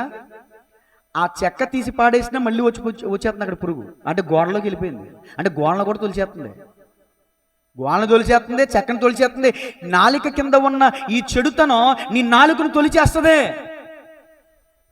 తొలిచేస్తుంది. ఒక వ్యక్తి వేటగాడు వేటాడడానికి వెళ్తున్నాడు. వేటాడడానికి వెళ్తూ ఆకలిస్తే చెట్టు మీద ఉన్న తేనెను చూశాడు. ఆకలేసింది కదా తేనె తిందామని బయటికి వెళ్ళాడు. ఆ తేనె దేశంలో పడి పొద్దుగుపోయింది. ఇక మర్చిపోయాడు. పొద్దుగుపోయేసరికి అక్కడ ఒక భయంకరమైన మృగం వచ్చి కింద చెట్టు చుట్టూ తిరుగుతుంది. చూశాడు. కిందకి దిగుతాడా? దిగలేడు. ఆ చెట్టు కొమ్మ ఇలా నీటిలోకి ఆనుకుని ఉంది. చెట్టులోకి దూకేద్దాం, చెట్టు మీద నుంచి నీళ్ళలోకి దూకేసి వెళ్ళిపోదాం అనుకున్నాడు. నీళ్ళలోకి రాదు కదా ఇది. దూకేద్దాం అనుకునే లోపు ఇలా ఉంది ఒకటి. ఏంటిది? మోసలే. ఇలా ఉంది. కమాన్ అంటుంది. అమ్మో ఇలా కాదు, ఎక్కడే ఉందా అనుకుని చెట్టు మూలలో చూశాడు. చెట్టు మూలలో సెదపురుగులు తినేస్తున్నాయి. కిందకి దిగితే పులి, నీటిలో దిగితే మొసలే, చెట్టు మీదే ఉంటే సీడ పురుగులు తొలిచేస్తే ఏదో ఒక రకంగా సాగు తప్పదు. అర్థమవుతుంది? నేను ఎందుకన్నాను ఏమంటే, చీడ పురుగులు ఎంత చిన్నవైనా కానీ మహావృక్షాన్ని కూడా నేల కొరిగేలా చేయగలదు. చీడ పురుగు తొలిచేస్తుంది. చీడ పురుగు చెడు అనేది చీడ పురుగు లాంటిది. ఈ నాలుక కింద ఉన్న ఈ చెడుతనం నువ్వు తీసుకోకపోతే ఆ చీడ పురుగు నీ జీవితాన్ని తొలిచేస్తుంది. జాగ్రత్త. దేవుని స్తోత్రం చెప్పండి గట్టిగా, అర్థమయ్యేది. మంచిది. తర్వాత ఈ నాలుకలో ఏముందో కొన్ని విషయాలు మీకు అద్భుతమైన విషయాలు చూపిస్తాను చూడండి. సామెతల గ్రంథం 18వ అధ్యాయం 21వ వచనం. సామెతల గ్రంథం 18వ అధ్యాయం 21వ వచనం. జీవ మరణములు నాలుక వశము, దాని యందు ప్రీతి పడువారు దాని ఫలము తిందురు. జీవ మరణములు డాష్ వశం అని ఒకసారి డౌట్ బిట్టు పెట్టాను నేను, క్వశ్చన్ పెట్టా. చాలా మంది జీవ మరణములు యెహోవా వశము అని పెట్టారు.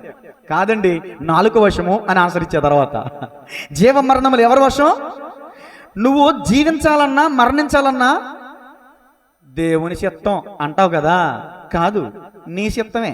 నీ చేతుల్లోనే ఉంది నీ జీవితం, దేవుడి చేతిలో లేదు. నీ జీవితం నీ చేతుల్లోనే ఉంది. యేసు రక్తమే జయం. అవునంటారా కదంటారా? జీవ మరణములు నాలుక వశం. ఏంటండి అసలు నాలుక వశం ఎట్లా ఇద్దండి? దేవుడు కమాన్ అంటే వెళ్ళిపోతాం మనం, దేవుని చిత్తంలో ఉంది కదా. కాదు. నీ నాలుక కింద ఉన్న చెడుతనాన్ని తీసుకోకపోతే, నీ నాలుక కింద ఉన్న సర్ప విషాన్ని తీసుకోకపోతే, నీ నాలుక కింద ఉన్న చెడుతనం నీ జీవితాన్ని పాడు చేస్తుందని చెప్పాను కదా. ఇప్పుడు నీ జీవితం పాడైపోవడానికి కారణం దేవుడా నీ చెడుతనమా? చెప్పండి. మన చెడుతనమే కారణం. అసలు గుండె పగిలిపోయేటటువంటి రిఫరెన్స్లు మీకు ఇస్తాను, జాగ్రత్తగా రాసుకోండి, పదే చదవండి. ఇంకెప్పుడు కూడా నాలుకని మనం ఉపయోగించం, చాలా జాగ్రత్తగా ఉంటాం మనం. ఈ నాలుగు విషయంలో చాలా జాగ్రత్తగా ఉంటాం. దేవుడిని దూషించి షెలోమితు కుమారుడు అర్ధాంతరంగా రాళ్లతో కొట్టబడి చంపబడ్డాడు. అలాంటి పొజిషన్కి మనం వెళ్ళకూడదు. దీర్ఘాయువు కలిగి మనం జీవించాలి. అర్ధాంతరంగా మనం చచ్చిపోవడానికి వీల్లేదు. జీవ మరణములు నాలుక వశము. దీన్ని వివరిస్తాను, జాగ్రత్తగా వినండి. నువ్వు జీవించాలన్నా మరణించాలన్నా నీ నాలుకలోనే ఉంది, నీ మాటలోనే ఉంది. నీ నోటి మాటే నీకు తీర్పు తీరుస్తుంది. బతుకున్నప్పుడే కాదు, చచ్చిపోయిన తర్వాత కూడా. యేసుప్రభులు వారు అన్నారు మత్తయి సువార్తలో, మనుషుడు మాట్లాడే ప్రతి మాటకు విమర్శ దినమని ఏం చెప్పాలంట? బతుకున్నప్పుడే కాదు, చచ్చిపోయిన తర్వాత కూడా నిన్ను తీర్పులోనికి తీసుకుని వెళుతుంది నీ నోటి మాట. అంత డేంజర్ అండి. మరి ఎంత, అందుకనే అంటారు ఇది అపాయకరమైన కాలము గనక బుద్ధిమంతుడు ఓరకొండటం చాలా ఉత్తమం. నోరెత్తామా ఆ నోటి మాట మనల్ని పట్టించేస్తుంది. మౌనంగా ఉండడం చాలా మంచిది. మౌనంగా ఉండటం వల్ల చాలా ప్రశాంతంగా ఉంటుంది. దేవునికి స్తోత్రం కలుగునుగా. మౌనం, నేను అంటాను అందుకనే, మౌనమే సమాధానం, కాలమే పరిష్కారం. మాటకి మాట అన్నంత మాత్రాన అది పరిష్కారం కాదు. మౌనం, మనం ఏంటో తెలియాలంటే కొంచెం మౌనం వహించడం మంచిది. మనం ఏంటో దేవుడే తెలియజేస్తాడు కాలం వచ్చినప్పుడు. మనల్ని మనం నిరూపించుకోనక్కర్లేదు. అనవసరమైన వాగుడు వాగి మన డప్పు మనం కొట్టుకోవడం కాదు. మన గొప్ప ఏంటో గొప్ప బయట వాళ్ళు చెప్పాలి, నా నీతి ఏంటో దేవుడు చెప్పాలి. దేవుని స్తోత్రం కలుగునుగా. చూడండి, జీవ మరణములు నాలుగు వచనం ఎలా అయినాయో. కీర్తన 34 12 13. నువ్వు బ్రతకాలన్నా మరణించాలన్నా నీ నాలుగు వచనంలోనే ఉంది. 34 12 అమ్మా. కీర్తన 34 12. బ్రతుక కోరువాడు ఎవడైనా ఉన్నాడా? నేను అడుగుతున్న ప్రశ్న. అమ్మా, నిన్ను నూరేళ్ళు నేను బతకాలనుకున్నానని అనుకునే వాళ్ళు ఎవరైనా చేతులు చూపించారు? అందరికీ ఉంటుంది కదండి. ఏంటి ఎవరికి లేదా? అందరికీ ఉంటుంది కదా, చేతులు చూపించట్లేదు. కానీ 99 సంవత్సరాలు జీవించిన మా అమ్మ దగ్గరికి వెళ్ళి, మా అమ్మ ఏంటి పరిస్థితి అంటే, ఇంకొక సంవత్సరం బతి తీసి ఎంచులు కొట్టేస్తాను బాబా అంటే ఇక ఆశ్చర్యదు. బ్రతక కోరువాడు ఎవడైనా ఉన్నాడా? అందరూ బతకాలనుకుంటాం, చచ్చిపోవాలని ఎవడు అనుకోడుగా. చదవని తర్వాత మేలు నొందుచు, అదిగో కొద్ది దినములు అనేక దినములు బ్రతుక కోరువాడు ఎవడైనా ఉన్నాడా? అదిగో చెడ్డ మాటలు పలకకుండా నీ నాలుకను, కపటమైన మాటలు పలకకుండా నీ పెదవులను కాపాడుకును. తర్వాత 1 పేతురు 3:10 చదవండి. 1 పేతురు 3:10. బ్రతక గోరువాడు ఎవడైనా ఉన్నాడా? నువ్వు బతకాలనుకుంటున్నావా? వినండి, వాక్యం వినండి, అర్థమవుతుందా? వినండి, జాగ్రత్తగా వినాలి. బ్రతక గోరువాడు ఎవడైనా. తర్వాత 1 పేతురు 3:12 10. 1 పేతురు 3:10. జీవమును ప్రేమించి మంచి దినములు చూడగోరువాడు చెడ్డదాన్ని పలకకుండా తన నాలుకను, కపటపు మాటలు చెప్పకుండా తన పెదవులను, చాలండి. ఇప్పుడు నా వైపు చూడండి. నెంబర్ 1, అనేక దినాలు బతకాలి. ఎలా బతకాలి? మేలు నొందుచూ బతకాలి. అనేక దినములు మేలు నొందుచు బతకాలి. జీవమును ప్రేమించి మంచి దినములు చూడగోరాలి. ఎవరైనా నాకు చెడ్డ రోజులు రావాలనుకో, ఇంకెప్పుడు వస్తాయో నా బతికి మంచి రోజులు అనుకుంటారు కదా. అమ్మా, అక్క, చెల్లి, తమ్ముడు, అన్న, నీకు మంచి దినములు నువ్వు చూడాలనుకుంటున్నావు కదా. దేవుని వాక్యం ఏం చెప్తుందంటే, నువ్వు మంచి దినములు చూడగోరాలి అని అనుకుంటే నువ్వు ప్రార్థన చేయి, నువ్వు అది చేయి, నువ్వు ఇది చేయి, అది సమర్పించు, ఈ తలనీలాలు ఇవ్వు, లేకపోతే ఈ కొబ్బరికాయ కొట్టు, లేకపోతే ఇట్లా చెయ్యి, అట్లా చెయ్యి అని చెప్పట్లా. ఏం చేయమని చెప్తుంది వాక్యం? అసలు నువ్వు ముందు నువ్వు సరి చేసుకో. చెడ్డ మాటలు పలకకుండా, నీ నాలుకని కపటపు మాటలు చెప్పకుండా, నీ పెదవుల్ని నువ్వు కాచుకో, నీ నోటిని నువ్వు భద్రం చేసుకో. గుర్రానికి కళ్ళెం వేసినట్టు నీ నోటికి కాస్త కళ్ళు వేయి. దేవునికి స్తోత్రం కలుగునుగా. గుర్రానికి కళ్ళెం వేయకపోతే గుర్రాన్ని ఎవరు కూడా లోపరుచుకోలేరు, దాంతో పని జరిగించలేరు. అలాగే దేవుడు మన పట్ల నెరవేర్చబడాలనుకునే చిత్తం నెరవేర్చబడాలంటే నీ నోటికి కొంచెం కళ్ళెం పెట్టుకోవడం మంచిది. దేవునికి స్తోత్రం కలుగును గాక. నోట్లో నీళ్ళు వేసుకోవడం మంచిది. ఒక మాట చెప్పాలంటే, భర్తతో పెళ్లి చేసుకున్నగా నుంచి తప్పలేనట్టు ఒక అమ్మకి. పెళ్లి చేసుకున్నగా తాగటం, వచ్చి తిడతాం, కొట్టడం, తాగటం, వచ్చి తిడతాం, కొడతాం. విచిత్రం ఏంటంటే, ఆ అత్తగాడు కోటర్ తాగొచ్చి వాగుతాడు, ఏమీ తాగకుండా వాగుతుంది. అదే తేడా. ఏంటి నా పరిస్థితి? డాక్టర్ దగ్గరికి వెళ్ళింది. డాక్టర్ గారు, మా ఆయన తాగుడు మానాలి, ఏం చేయమంటారు? ఎవరు ఈ మధ్యన మెడిసిన్ ఇస్తున్నారంటగా, ఆ మెడిసిన్ వాడు ఉన్న ప్రాణాలు పోగొట్టుకున్నారు. పని హిమాలయన అనకూడదు, దేశరత్నం తిట్టకూడదు, నాది వయసు కాదు. మందు మానడానికి మెడిసిన్ వాడి ఉన్న ఆరోగ్యాన్ని పాడు చేసుకునే వాళ్ళు ఎంతోమంది కొద్ది కాలం మానేరు, తర్వాత మళ్ళీ తాగితే ఇంకా ఎఫెక్ట్ ఎక్కువయ్యి వాళ్ళ లివర్లు కొట్టేసి భయంకరమైన పరిస్థితులు. మనసు మారాలి. ట్యాబ్లెట్లు వాడితే మానేస్తారా? పిచ్చి పనులు అవి. ఒక ఆమె డాక్టర్ దగ్గరికి వెళ్ళిందంట. అయ్యా, మా ఆయన నన్ను కొట్టకుండా ఉండాలంటే ఏం చేయాలి అంటే, డాక్టర్ గారు ఒక మాట చెప్పారంట, నీ నోట్లో నీళ్ళు వేసుకో. అంటే ఇప్పుడు భర్త కొట్టేది ఎందుకని? తాగుల్లో ఉన్న ఎఫెక్టా, ఏమో వాగుల్లో ఉన్న ఎఫెక్టా? ఏమో వాగుడికి ఆ 4 కోటలు వేసి వచ్చిన, అంటే ఫుల్ బాటిల్ వేసి వచ్చి ఇంట్లో పడుకుంటే ఈ వాగుడికి మొత్తం నీగిపోతుందంటే వాళ్ళ అభిప్రాయాలు ఉంటుంది. 4 రోజులు నోట్లో నీళ్ళు పోసుకుందంట. భర్త కొట్టడం మానేసాడంట.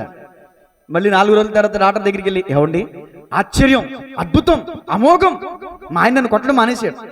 ఏంటి డాక్టర్ గారు, అసలు మీరేం చేశారు? నేనేం చేయలేదమ్మా, నువ్వు నేను చెప్పింది చేసావుగా, నోట్లో నీళ్ళు వేసుకున్నావుగా. అంటే మీ ఆయన తాగి రావటం వల్ల నిన్ను కొట్టట్లేదు, అతను తాగొస్తున్నాడు, నువ్వు వాగుతున్నావు కదా. రాజు తలుచుకుంటే దెబ్బలు కదా అన్నట్టు నీ నోరు వల్ల నీకు దెబ్బలు.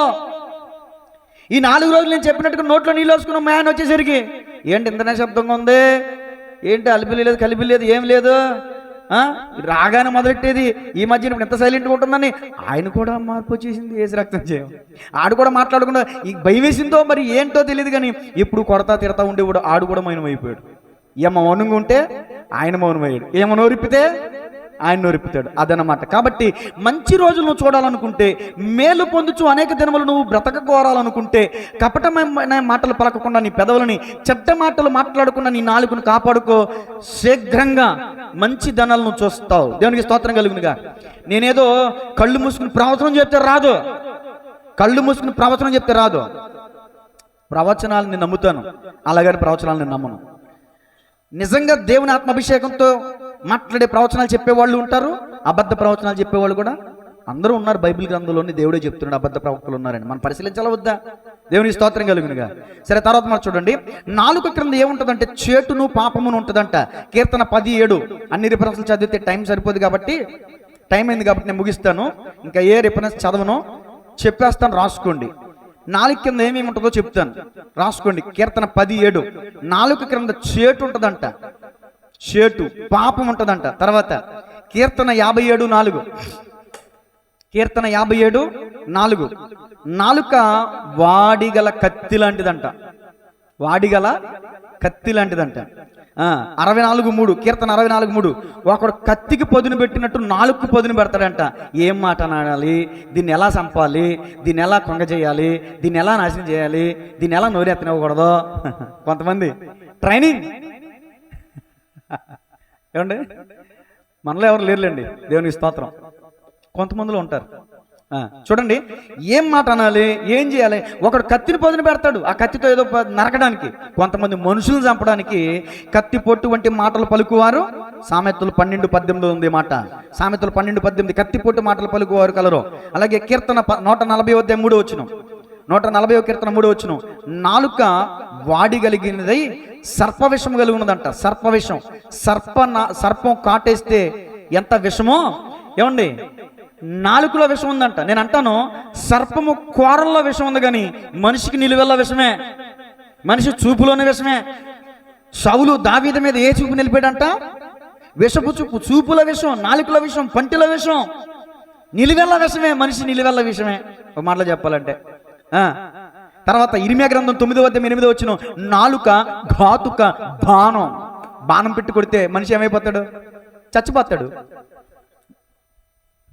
అహాబుకి గుండెలో దూసుకుపోయింది బాణం, చచ్చిపోయాడు. అహాబు కొడుకు కూడా, యెహోరాము కూడా గుండెలో దూసుకుపోయింది, చచ్చిపోయాడు.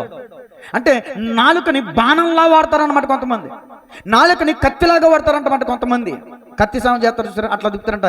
అసలు మాట్లాడితే వాళ్ళ ముందు ఇక నిలబడలేక దుమ్మెత్తి పోసేస్తారు అంతే. ఇక గాలివాన, సుడిగాలి, అబ్బా గాలివానకైనా అలా వచ్చి ఇలా వెళ్ళిపోద్దాము, కానీ ఇలా నోటికి మాత్రం ఆఫ్టింగ్ ఉండదు సుమా. దేవునికి స్తోత్రం కలుగునుగా. ఇర్మియా గ్రంథం 9:8 వచ్చిన, నాలుక ఘాతుక బాణం. కీర్తన 50:19, 50వ కీర్తన 19 వచ్చిన, నాలుక కపటం కలిగి ఉందంట. నాలుకలో కపటం ఉందంట.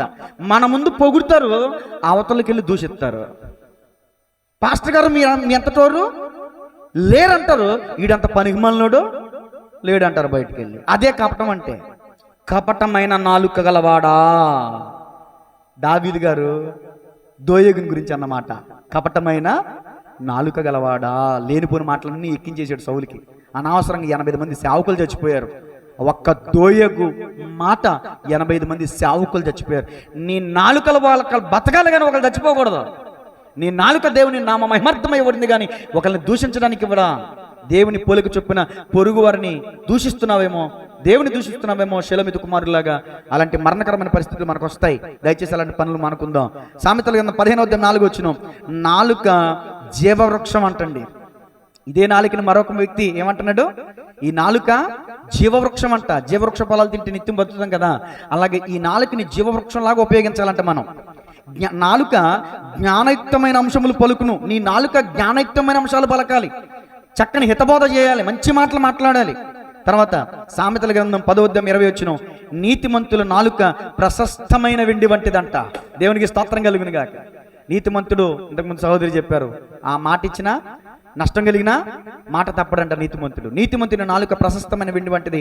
ఆఖరు 2 మాటలు చదివిస్తాను, ఇవి ఇంపార్టెంట్. ఇప్పుడు మనం ఏ పొజిషన్లోకి రావాలంటే ఈ పొజిషన్కి రావాలి. కీర్తనకారుడు ఇలా అనుకుంటున్నాడు, మనం కూడా ఇలా అనుకుంటాం కాదు, ప్రార్థన చేయాలి ఈ పూట. అందుకే నీ రిఫరెన్స్ నేను చదివిస్తున్నాను. 39వ కీర్తన 1వ వచనం. ఇది మాత్రం నోట్ చేసుకోండి. మీరు ఇప్పుడు నేను చెప్పిన రిఫరెన్స్లన్నీ మీరు రాసుకున్నారో లేదో నాకు తెలియదు, కానీ ఈ రిఫరెన్స్ మాత్రం చాలా జాగ్రత్త. 39వ కీర్తన 4వ వచనం. దావీదు గారు అంటున్నారు, నా నాలుకతో 39:1, నా నాలుకతో పాపము చేయకుండానట్లు నా మార్గములను జాగ్రత్తగా చూచుకొందును. భక్తిహీనులు నా ఎదుట ఉన్నప్పుడు నా నోటికి చెక్కము ఉంచుకొందుననుకొంటిని. నేను ఏమియో మాట్లాడక మౌనినైతిని, క్షేమమును గురించి అయినను పలుకక నేను మౌనంగా ఉంటిని. దేవునికి స్తోత్రం చెప్పండి గట్టిగా. ఇప్పుడు మనం ఏం చేయాలి? నేను మిమ్మల్ని ఇంతకుముందు కళ్ళు పెట్టుకోవాలంటే మేమేమైనా కుర్రాలమా కళ్ళు పెట్టుకోవడానికి అని మీరు అనుకోవచ్చు. సాతానుగడు ఎలాంటోడు, మనుషులు కూడా చెడిపెడతాడు, మంచి మాటను కూడా విషం పుట్టించేస్తా ఉంటాడు, విషం చిమ్మేస్తా ఉంటాడు. ఇప్పుడు దావీదు గారు భక్తిపరుడు ఏమనుకున్నాడు? నేను నా నోటికి ఏం పెట్టుకుంటాను? ఉందా లేదా? నా నోటికి చెక్కం ఉంచుకుందును అనుకుంటుని. చెక్కం ఇప్పుడు గొడ్డు కంటే కదా పశువులు. దూడ మట్టిలో తినకుండా ఏం పెడతారు దానికి? తాటాకు బుట్ట చెక్కం పెడతారు కదా, అది అడ్డు. అంటే ఇప్పుడు మనం కూడా మన నోటికి ఏం పెట్టుకోవాలంట? చెప్పండి. అది లేకపోతే మాస్క్ ధరించాల్సిన పరిస్థితి వచ్చింది చూసారా? కరోనా వల్ల ఎంతమంది సిట్ అయ్యారో తెలుసా? ఒక కరోనా రావటం వల్ల ఎంతమంది పాపులు పరిశుద్ధులయ్యారు తెలుసా? ఒక కరోనా రావటం వల్ల ఎంతమంది మారు మనసు బాప్తిసం తీసుకున్నారో తెలుసా?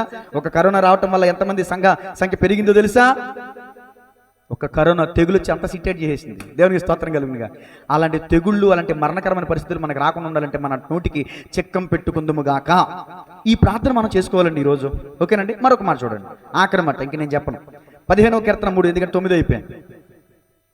15వ కీర్తన 3వ వచనం. 9 అయితే ఇక నా అడుగు ముందుకు వెళ్దాక. 15వ కీర్తన 3వ వచనం. అట్టివాడు నాలుగుతో కొండెములాడడు, తన చెలికానికి కీడు చేయడు, తన పొరుగువాని మీద నింద మోపడు, అతని దృష్టికి నీచుడు అసహ్యుడు, అతడు యెహోవాయందు భయభక్తులు గలవారిని సన్మానించును, అతడు ప్రమాణము చేయగా నష్టము కలిగినను, మాట తప్పడు. ఇంతకీ ఎవరెతను? యథార్థమైన ప్రవర్తన కలిగి నీతిని అనుసరించుచు హృదయపూర్వకముగా నిజము పలుకువాడే. దేవునికి స్తోత్రం చెప్పండి. మీ గుండెల మీద చేసుకోవద్దు, కానీ మీ ఫీలింగ్ అట్లా ఉంచుకోండి ఒకసారి. ఏనాడైనా మనం నిజంగా హృదయపూర్వకంగా నిజం పలికే వాళ్ళమైనా మనం? భర్త దగ్గర భార్య, తల్లిదండ్రుల దగ్గర పిల్లలు, అక్క దగ్గర చెల్లి, చెల్లి దగ్గర అక్క, అన్న దగ్గర తమ్ముడు, తమ్ముడి దగ్గర అన్న, సమాజం, హృదయపూర్వకంగా నిజం పలికే వాళ్ళు అయితే మీరు నాలుకతో కొండెలాడరంట.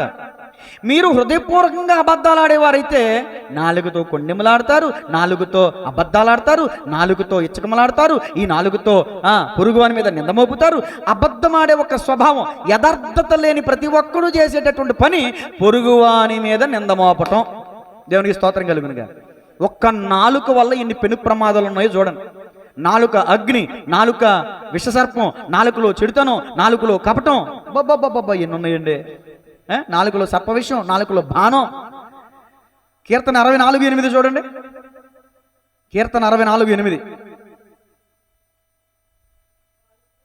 వారు కూలెదురు, వారు కూలుటకు, ఇప్పుడు ఈ మాట అందరూ చెప్పండి కలిసి, వారు కూలుదురు, వారు కూలుటకు ఏం కారణం? అందరూ కొంచెం గట్టిగా చెప్పండి, అందరూ కలిసి. నాలుగే కారణం. దేవుడు కారణం ఎట్ట అవుతాడు? ఇష్టానుసారంగా జీవించి, ఇష్టానుసారంగా మాట్లాడి, ఇష్టానుసారంగా పేటరేగిపోయి, ఇష్టానుసారంగా గర్వించి, ఇష్టానుసారంగా బహుగా ఆదిరిపడి, ఇష్టానుసారంగా నాలుగుతో, నాలుగు ఉంది కదా అని చెప్పేసి, నోరు ఉంది కదా అని చెప్పి, మాట ఉంది కదా అని చెప్పేసి, మాట నేర్పడతానం ఉంది కదా అని చెప్పేసి. రేపటి దినం గర్వం గురించి కూడా వస్తుంది వాక్యం. ఉజ్జియా బతుకున్నంత వరకు దేవుని దర్శనం కలగల. మనలో ఉజ్జియా చావాలి. మనలో నాలుకలో ఉన్న ఈ గుణాలు మనం చంపాలి. నాలుక జీవవృక్షంగా ఉండాలి, నాలుక జ్ఞానాంశాలు పలికేదిగా ఉండాలి, నాలుక హితబోధ చేసేదిగా ఉండాలి, నాలుక దేవుని స్తుతించేదిగా ఉండాలి. ఇదే నోటితో దేవుని స్తుతించి, ఇదే నోటితో దేవుని పోలికతో పుట్టిన దేవుని పోలిక చొప్పున చేయబడినటువంటి మానవుని నువ్వు శపిస్తున్నావంటే నీ నోరు మంచిది కాదు. ఒక్క జల నుండి తీయ నూరును ఉప్పు నీరును వెళ్ళునా? ఒక్క చెట్టుకి, అంజూరపు చెట్టుకి ద్రాక్షకాయలు కాయునా? ద్రాక్ష చెట్టుకు అంజూరపు కాయలు కాయునా? చెట్టును బట్టే, ఫలాన్ని బట్టే. చెట్టు గురించి ఒక అంశం, చక్కని అంశాన్ని దేవుడు యేసుప్రభులో చెప్పారు. ఆ మాట, చెట్టు మంచిదైతే పండు మంచిదైంది కదా. దేవుని స్తోత్రం కలుగునుగా. కాబట్టి గమనించాలి, ఈ రోజున ఈ నాలుక కింద చెడుతనం ఉంది. ఈ చెడుతనం అనేది చెడ పురుగు లాంటిది. ఈ నాలుక కింద సర్ప విషం ఉంది, ఈ నాలుక కింద కపటం ఉంది, ఈ నాలుక ఘాతుక బాణంగా పనిచేస్తుంది. ఇప్పుడు పరిశీలన చేద్దాం. షెలోమీతు జీవితంలో సమాధానం లేదు, షెలోమీతు జీవితంలో శాంతి లేదు. కారణం ఏంటంటారు? తన బిడ్డ తన ఇంటిలో పెరుగుతున్నప్పుడు ఆ బిడ్డని దేవుని శిక్షలో, దేవుని బోధలో పెంచాలి. ఇప్పుడు మీరందరూ నా పిల్లలు అవునంటారు కదంటారు. ఇప్పుడు మీ అందరికి నేను ఏం నేర్పుతున్నాను? పాఠం నేర్పిస్తున్నా, ఇలా ఉండకూడదు అని. అలాగా ఆ తల్లి ఆ బిడ్డకు నేర్పిస్తే అలా చేసి ఉండేవాడా? ఒక్కసారిగా దేవుని దూషించే స్థాయికి వచ్చాడంటే అది ఒక్కసారిగా వచ్చింది కాదు, చిన్నప్పటి నుంచి ఉన్న అలవాటు అనుకుంటాను నేను. చిన్నప్పటి నుంచి బూతులు, 3-4 సంవత్సరాల నుంచి బూతులు మాట్లాడే పిల్లలు ఉన్నారా లేరా? పనికి మాలిన బూతులు. వాడు అలా బూతులు మాట్లాడుతుంటే తల్లిదండ్రులు భలే తిట్టాడు, భలే తిట్టాడు. పనికి మాలిన వాళ్ళు. బూతు మాటలు తిడితే వెంటనే కర్ర పట్టుకునో, లేకపోతే వాడు వయసుకు తగ్గ చీపురు పళ్ళు పట్టుకునో ఎడపెడ వాయించి రెండోసారి ఆ మాట నోటి రాకుండా చేయాలి కదా. వాళ్ళు మాట్లాడటం, ఆ మాటలు పిల్లలు మాట్లాడటం, ఆ పిల్లలు మాట్లాడుతుంటే నవ్వుకుంటాం. రేపటి దినం ఎదిగిన తర్వాత వాడు తల్లినే తిడుతున్నాడు, తండ్రిని తిడుతున్నాడు. తల్లిదండ్రులే బూతులు తిట్టేవాళ్ళు లేరు ఈ రోజున. నువ్వేనాడు చేస్తావురా, నువ్వేనాడు చేస్తావే, దేనికి పడి జాబ్బే, దేంట్లో దూకి జాబ్బే. పిల్లలు తల్లిదండ్రులు ఎందుకని? తల్లిదండ్రులు పిల్లల్ని భయభక్తులతో పెంచలా. నేను అనుకుంటాను ఇజ్రాయేలీయురాలు ఐగుప్తునికి కన్నా ఈ బిడ్డని గాలికి వదిలేసింది అనుకుంటాను నేను, లేదా గానాభంగా పెంచింది అనుకుంటాను. ఈ రెండు విషయాలు ఏదో ఒకటి. కొంతమంది పిల్లలు కంటారు కానీ పట్టించుకోరు, కొంతమంది పట్టించుకుంటారు కానీ అతిగా పట్టించుకుంటారు. రెండు ప్రమాదమే. ఎంతవరకు చూడాలి అంతవరకు చూడాలి. దేవునికి స్తోత్రం కలుగునుగా. ఒక మాతృవేదన అని మా చిన్నప్పుడు పాఠ్యాంశాల్లో ఉన్నటువంటి ఒక స్టోరీ చెప్పి నేను ముగిస్తాను. ఓ చక్కని కథ, చక్కని కథ. తల్లికి పిల్లలంటే ఎంత ఇష్టమో పక్షులను బట్టి, మృగాలను బట్టి కూడా మనం చూడవచ్చు. ఎంత మృగమైనా ఆ మృగజాతి పిల్లల్ని ప్రేమిస్తుంది. ఓకేనా? ఇప్పుడు పక్షి ఓ తల్లి ఒక గ్రద్ద ఉంది. ఆ గ్రద్ద 4 పిల్లల్ని పెట్టింది బాగా ఎత్తైన చెట్టు మీద పెట్టి చక్కని గూడు తయారు చేసింది. ముళ్ళతో గూడు తయారు చేసింది. తర్వాత మెత్తని పరుపు కింద పీచులు అవి ఇవి తీసుకెళ్ళి మెత్తని పరుపు కింద వేసింది. 4 పిల్లలు చక్కగా పెరుగుతున్నాయి. ఎక్కడెక్కడో ఆహారం తెచ్చి పిల్లలకి పెంచి పిల్లల నోట్లో పెట్టి పిల్లలకి తినిపిస్తుంది. చంటి పిల్లలకి తినిపిస్తారు కదండి, తల్లులు కూడా తినిపిస్తారు కదా. సంకన వేసుకుని ఆవు చూడు, కుక్క చూడు, నక్క చూడు, ఈ బండి మీద ఇలా అదెల్లిదెల్లని తిప్పుతారు కదా. అలాగే ఆ తల్లి కూడా ఎక్కడెక్కడ ఆహారాన్ని కష్టపడి సంపాదించి తెచ్చి తన పిల్లలకి పెడుతుంది. ఆమె తినకపోయినా రెక్కలు మొక్కలు చేసుకుని సంపాదించుకుని వచ్చి ఆ పిల్లలకి పెడుతుంది. ఈ పిల్లలు ఎదిగాయి, రెక్కలు చాచి ఎగిరి వయసు వచ్చింది, కానీ రెక్కలు చాపి ఎగరడానికి ప్రయత్నించట్లా. అప్పుడు తల్లి ఏం చేస్తుంది తెలుసా? నెంబర్ 1 మొట్టమొదటిగా ఆహారాన్ని తెచ్చి పెట్టడం మానేసింది. అప్పుడు ఈ గూళ్ళో ఉన్న ఈ పిల్లలు అనుకుంటున్నాయి, మన తల్లి అంత మంచిది లేదనుకున్నవరా, కానీ మన తల్లి స్వార్థపరురాలైపోయిందిరా. మనం పెరిగి పెద్ద అయ్యేసరికి ఇదిగో మనల్ని చూడలేకపోతుందిరా, మనల్ని ప్రేమించలేకపోతుందిరా, ప్రేమ తక్కువ అయిపోయిందిరా. మన తల్లికి ప్రేమ ఉంటే మనకి తగిన సమయానికి ఆహారం తెచ్చిపెట్టేదిరా. ఇప్పుడు మనకు ఆహారం పెట్టట్లేదు కాబట్టి మన తల్లి పాపిష్టురాలరా అనుకుని తిట్టుకుంటున్నాయి. ఆహారం తెచ్చి పెట్టడం మానేస్తే ఆహారం కోసమైనా ఎగురుతాయేమో అని అనుకుంది తల్లి, కానీ ఎగిరే ప్రయత్నం చేయట్లా. కొంతకాలానికి ఏం చేసిందంటే, ఇలా కాదు, వీళ్ళకి చక్కగా పడక సుఖం ఉంది కదా, ఈ పడక సుఖం లేకుండా చేద్దాం అని చెప్పి అక్కడ ఉన్నటువంటి పీసు తీసేస్తే కింద ఆ చుట్టూ ఉన్న దాంట్లో ముళ్ళు ఏం చేస్తాయి, గుచ్చుకుని రక్తం కారుతున్నాయి. ఆ రక్తపు మడుగులో కూర్చుంటున్నాయి, కానీ ఆ రక్తపు మడుగులో సోమరపోతులైపోయి బద్దగస్తులైపోయి లేవలేని స్థితిలో ఉండి మన తల్లి అంత దుర్మార్గురాలు, మన తల్లి అంత కఠినత్వరాలు. తల్లికి ఉండే మనసేనా ఇది? ఇంత కఠినమైన మనసు చూపించేటప్పుడు మన కంఠం ఎందుకంట, మనల్ని పెంచడం ఎందుకంట? ఇలాంటి మాటలు చాలా మంది మాట్లాడరా? పిల్లలు ఎన్ని కష్టాలు పడుతున్నా తల్లిదండ్రులు కొంచెం కఠినంగా ఉంటారు కొన్ని సందర్భాలు. ఎందుకని? వాళ్ళ కాళ్ళ మీద వాళ్ళు నిలబడాలని. ఆ పిల్లలు ఒకవేళ తల్లిదండ్రులు వాళ్ళు అపార్థం చేసుకోవచ్చు. ఆ పక్షి పిల్లలాగా ఆ పక్షి పిల్లలు రెక్కలు చాపి ఎగరడానికి ప్రయత్నం చేయట్లా, ఇంకా రక్తపు మడుగులోనే పడి ఉంటున్నాయి. ఇంకా కొంతకాలానికి చూసింది, ఇంకా వీళ్ళు పనికొచ్చే వాళ్ళు తయారవట్లేదు, ఇంకా వీళ్ళు పనికిమాలినలాగానే ఉన్నారు. చిచ్చి, ఎంత సోమర్థనంగా ఉండకూడదు, ఎంత బద్ధకంగా ఉండకూడదని ఒకసారి అమ్మాయి బాయ్ రండి, నా రెక్కల మీదకి రండి, ఎత్తైన స్థలానికి తీసుకెళ్తా. అవునా అమ్మా, మా మీద ప్రేమ వచ్చేసిందమ్మా నీకా, మన తల్లో ఎంత మంచిదానివమ్మా అని చక్కగా రెక్కల మీదకి ఎక్కేసి 4 పిల్లలు ఆకాశం అంత ఎత్తుకు తీసుకెళ్ళిపోతుంటే, ఆ ఎత్తుకు తీసుకెళ్ళిపోతుంటే పిల్లలు అనుకుంటున్నాయి, ఇంతకాలం మన అమ్మను మనం అపార్థం చేసుకున్నావరా, ఇక్కడ కాదు ఇంతకంటే ఉన్నతమైన స్థలంలోకి తీసుకెళ్ళి పెట్టడానికి మన అమ్మ ఇంతకాలం లేట్ చేసింది, అందుకని ఆహారం తీసుకురాలా, అందుకని ఇదంతా పరుపు అంతా తీసుకెళ్ళి ఎక్కడో వేసి ఉంటుందని అనుకుని ఆలోచనలు అనుకునే లోపు టక్కమని ఒకసారి వదిలేసింది. పడిపోతున్నాయి. కుర్రోమరో కేకలు, ఏళ్ళు గోళ్ళు కేకలు, అమ్మా రక్షించు, అమ్మా రక్షించు, ఎక్కడమ్మా వదిలేసింది. ఈ పడిపోతా మళ్ళీ తిట్టుకుంటూ మొదలెట్టిని, ఒరే మన అమ్మ మంచిది అనుకున్నాం, కానీ ఇంత దుర్మార్గురాలు, ఇంత కఠినాత్ముడు, ఇంత పాపాత్మురాలు, ఇంత నీచురాలు ఎక్కడ? పిల్లల తల్లిదండ్రులు అనుకుంటున్నారు, ఇలాగా అనుకుంటారు. మమ్మల్ని చెప్పి కన్నావా, ఎవరికి చెప్పి కన్నావు, పంది కన్నట్టు కన్నావు, ఏం ఉపయోగం అంటే ఇలాంటి మాటలు అనే పిల్లలు ఉన్నారు. ఈ పిల్లలు కూడా అలాగే తిట్టుకుంటా నేలను తాకే లోపు మళ్ళీ తల్లి వచ్చి మళ్ళీ పిల్లల్ని ఎక్కించుకుని మళ్ళీ అదే ప్రాసెస్లో 3-4 సార్లు చేసేసరికి ఆ పిల్లలు రెక్కలు పడిపోయే టైంలో చచ్చిపోకూడదనే ఆతృతతోనే బతకాలి, నేను ఎగరాలి అనే ఆతృతతో అప్పుడు రెక్కలు సడిలి రెక్కలను చాచి కొడతా ఉంటే వాటంతటా అవి ఎగిరేయంట. గట్టిగా చెప్పాలి కూడా దేవుని మహిమ పొందుతారు. ఇప్పుడు దీన్ని బట్టి మనం ఏం నేర్చుకోవాలి పాఠం? ఎల్లకాలం పిల్లల్ని మన భుజాల మీద పెట్టి మోయకూడదు. మోస్తే వాళ్ళ కాళ్ళ మీద వాళ్ళు నిలబడలేరు. ఎప్పుడు మన మీద ఆధారపడడమే ఈ పొద్దు బతుకు. తల్లిదండ్రులు, నేను చక్కని జైపాల్ గారి వీడియో గ్రూప్లో పెట్టాను, ఎంతమంది చూసారో నాకు తెలియదు. ఎంత చక్కని మాట్లాడి, హృదయానికి హత్తుకునే మాట్లాడి. తల్లిదండ్రులు ఎంతో శాశ్వత కాలం పిల్లలతో ఉండరు. వాళ్ళని హెచ్చరించాలి, వాళ్ళు గద్దించాలి, వాళ్ళు ప్రేమించాలి, వాళ్ళని సరైన రీతిలో సరైన భయభక్తులతో మనం పెంచాలి అని జైపాల్ గారు ఎంతో అద్భుతమైన చక్కని విషయాలు చెప్పారు. నేను అంటాను, షెలోమితో అనే ఈమె మంచి తల్లిగా లేదు, షెలోమితో అనే ఈమె మంచి భార్యగా లేదు, షెలోమితో అనే ఈమె ఓ భక్తిగల స్త్రీగా లేదు, షెలోమితో అనే ఈమె జీవితాన్ని పాడు చేసుకుంది, షెలోమితో అనే ఈమె తన బిడ్డ జీవితాన్ని నాశనం చేసుకుంది. ఏం ఉపయోగం చెప్పండి?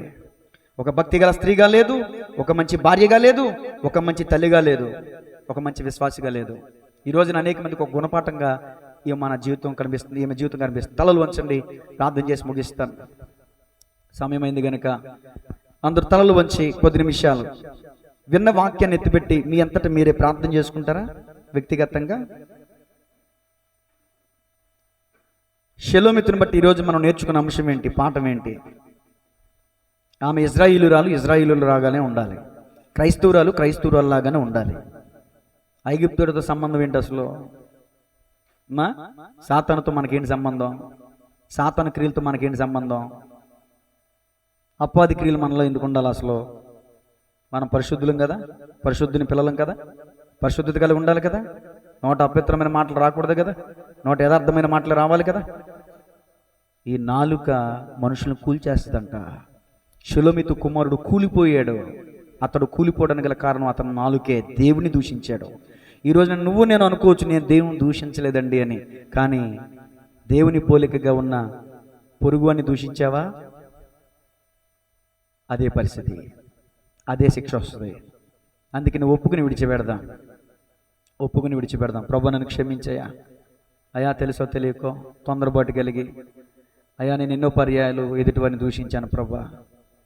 అయ్యా నా నోరు జీవవృక్షంలాగా ఉండాలయ్యా, ఔషధంగా ఉండాలయ్యా, విషంలాగా ఉండకూడదయ్యా. నా మాటలు తీయగా ఉండాలి కానీ చేదులా ఉండకూడదయ్యా. అయ్యా నిజమే, అంజూరపు చెట్టుకి ద్రాక్షకాయలు కాయవు కదా. అయ్యా నేను నీ బిడ్డనైతే నాలో మరి దుష్టక్రియలు ఎందుకు ఉండాలి? నాలో దుష్టక్రియలు ఉన్నాయి ప్రభువా, ఈరోజు నుంచి వాటిని తీసేసుకుంటానయ్యా. నీ బిడ్డగానే జీవిస్తానయ్యా, భక్తిహీనునిగా నేను ఉండనయ్యా, యథార్థంగా బతుకుతానయ్యా, నమ్మకస్తుడిగా ఉంటానయ్యా, నా నోటికి చిక్కం పెట్టుకుంటానయ్యా, నా నాలుగు అదుపులో పెట్టుకుంటానయ్యా, నా పెదవులను కాచుకుంటానయ్యా. అందరం ప్రార్థన చేసుకుందాం. నేను చెప్పడం కాదు, మీరు ఒప్పుకోలు ప్రార్థన చేయండి. మంచి తల్లిగా లేకపోయింది, మంచి భార్యగా లేకపోయింది. మనం మంచి భార్యగా ఉండాలంటే క్రీస్తుకు పెండ్లి కుమార్తెగా మనం ఉండాలి. ఎవరితో మనం పొత్తు పెట్టుకోకూడదు. అబ్బం వెళ్ళి సాతానుతో మాట్లాడినట్టు అలా మనం పొత్తు పెట్టుకోకూడదు, ఎవరితో డిస్కషన్ చేయకూడదు. భక్తిహీనులు మన ఎదుట ఉన్నప్పుడు మన నోటికి చక్కం పెట్టుకోవాలి, లేకపోతే మనం కూడా భక్తిహీనులం అయిపోతాం.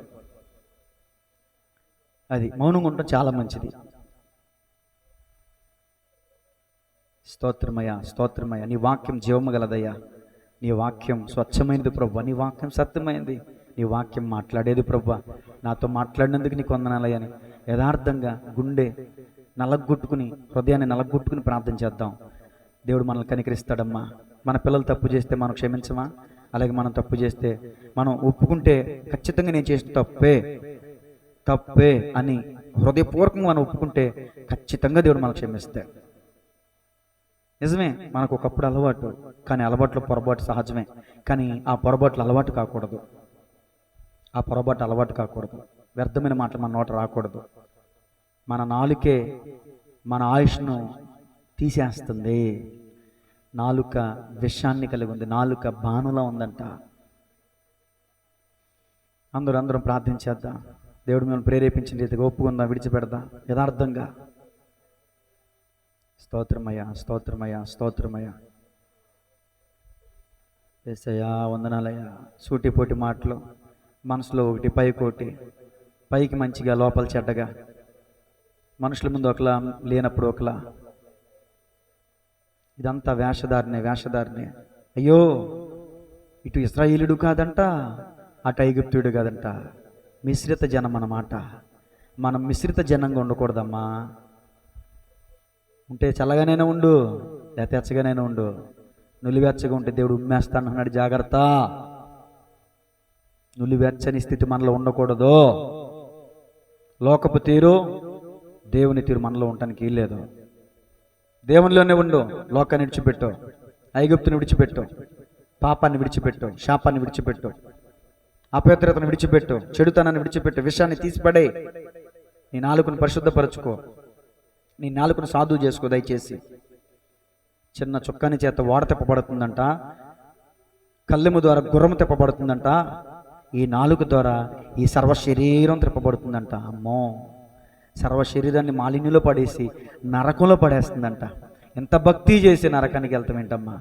ఎంత భక్తి చేసి నాలుక వల్ల నరకానికి వెళ్తాం ఏంటి? దౌర్భాగ్యం కాకపోతే. నిజమే, ఎదుటి వాళ్ళు ఒకవేళ నేను బాధపడితే నువ్వు సహించుకో, ఓర్చుకో, మౌనంగా ఉండు. దేవుడే నిరూపిస్తాడు నీలో ఉన్న యథార్థత ఏంటో. నిన్ను నిరూపించుకోవడం కాదు, నిన్ను నువ్వు నిరూపించుకోవడం కోసం నోరు పాడేసుకుంటే ఎలా? దేవుడు చెప్పాలి మనం అంటే ఏంటో. దేవుడు చెప్పాడు, యోబు భయభక్తులు కలిగిన వాడు, యథార్థవర్తనుడు, నీతిమంతుడు. దేవుడు చెప్పాడు సాక్ష్యం. మన గొప్పలు మనం చెప్పుకున్నాం కాదు కదా. నాలుక బహుగా అదిరిపడద్దంట. నాకంత డబ్బు ఉంది, నాకింత ఆస్తి ఉంది, నాకింత బంగారం ఉంది, నాకింత అందం ఉంది, నేను ఇంత గొప్పదాన్ని, నేను ఇంత గొప్పోణ్ణి. అదిరిపడుతుందంట నాలుక. దేనికి ఉపయోగం? దేనికి ఉపయోగం? ఎవరైనా వచ్చి మెచ్చి మేకతోలు చెప్తారా? ఉంటే 4 సార్లు తింటాం. ఎవరికి ఉపయోగం? నాకెంత ఉంది, నాకంత ఉంది, ఉన్నదాన్ని బట్టి, అందాన్ని బట్టి.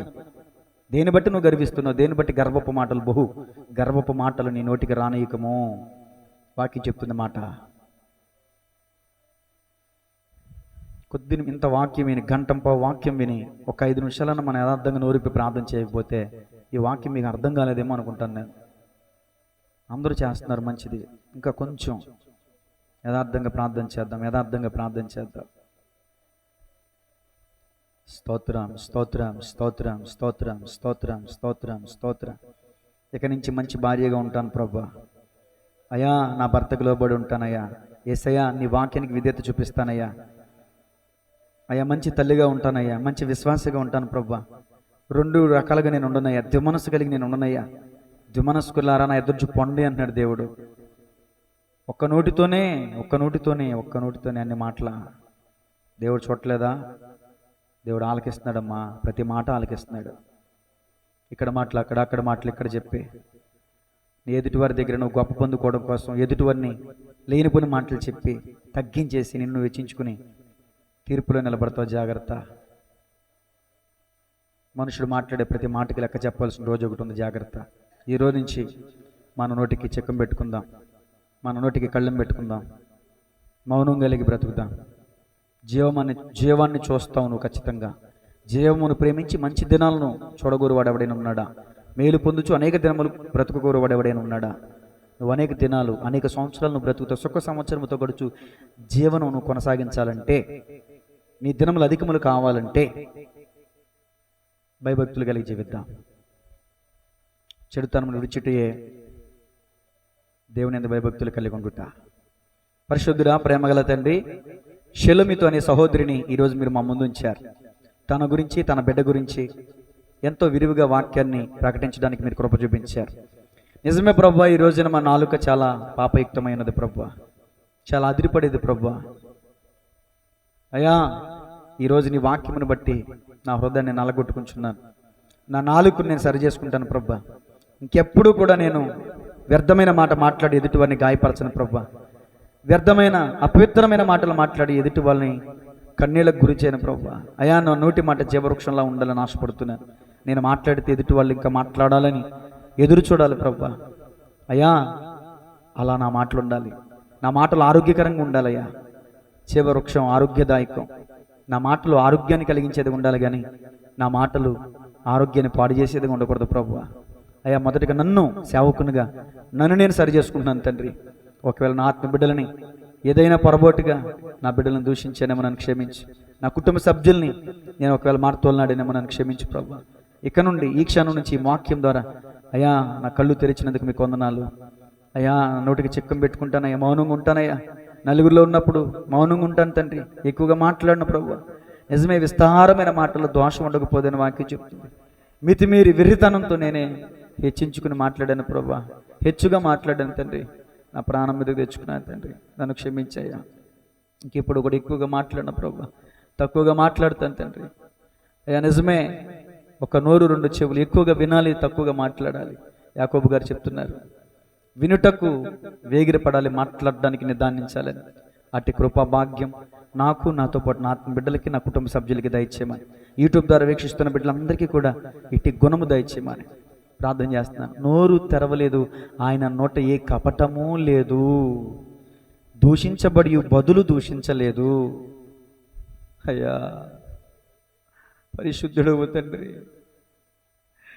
అయ్యా, సర్వాధికారి ప్రభువా, ఎంతగానో దూషించారు ప్రభువా. నువ్వు దేవుని కుమారుడు అయితే దిగి నువ్వు రక్షించుకో, మమ్మల్ని రక్షించుకోమని హేళన చేశారు ప్రభువా. ఉమ్మేశారు ప్రభువా, ముళ్ళ కిరీటం పెట్టారు ప్రభువా.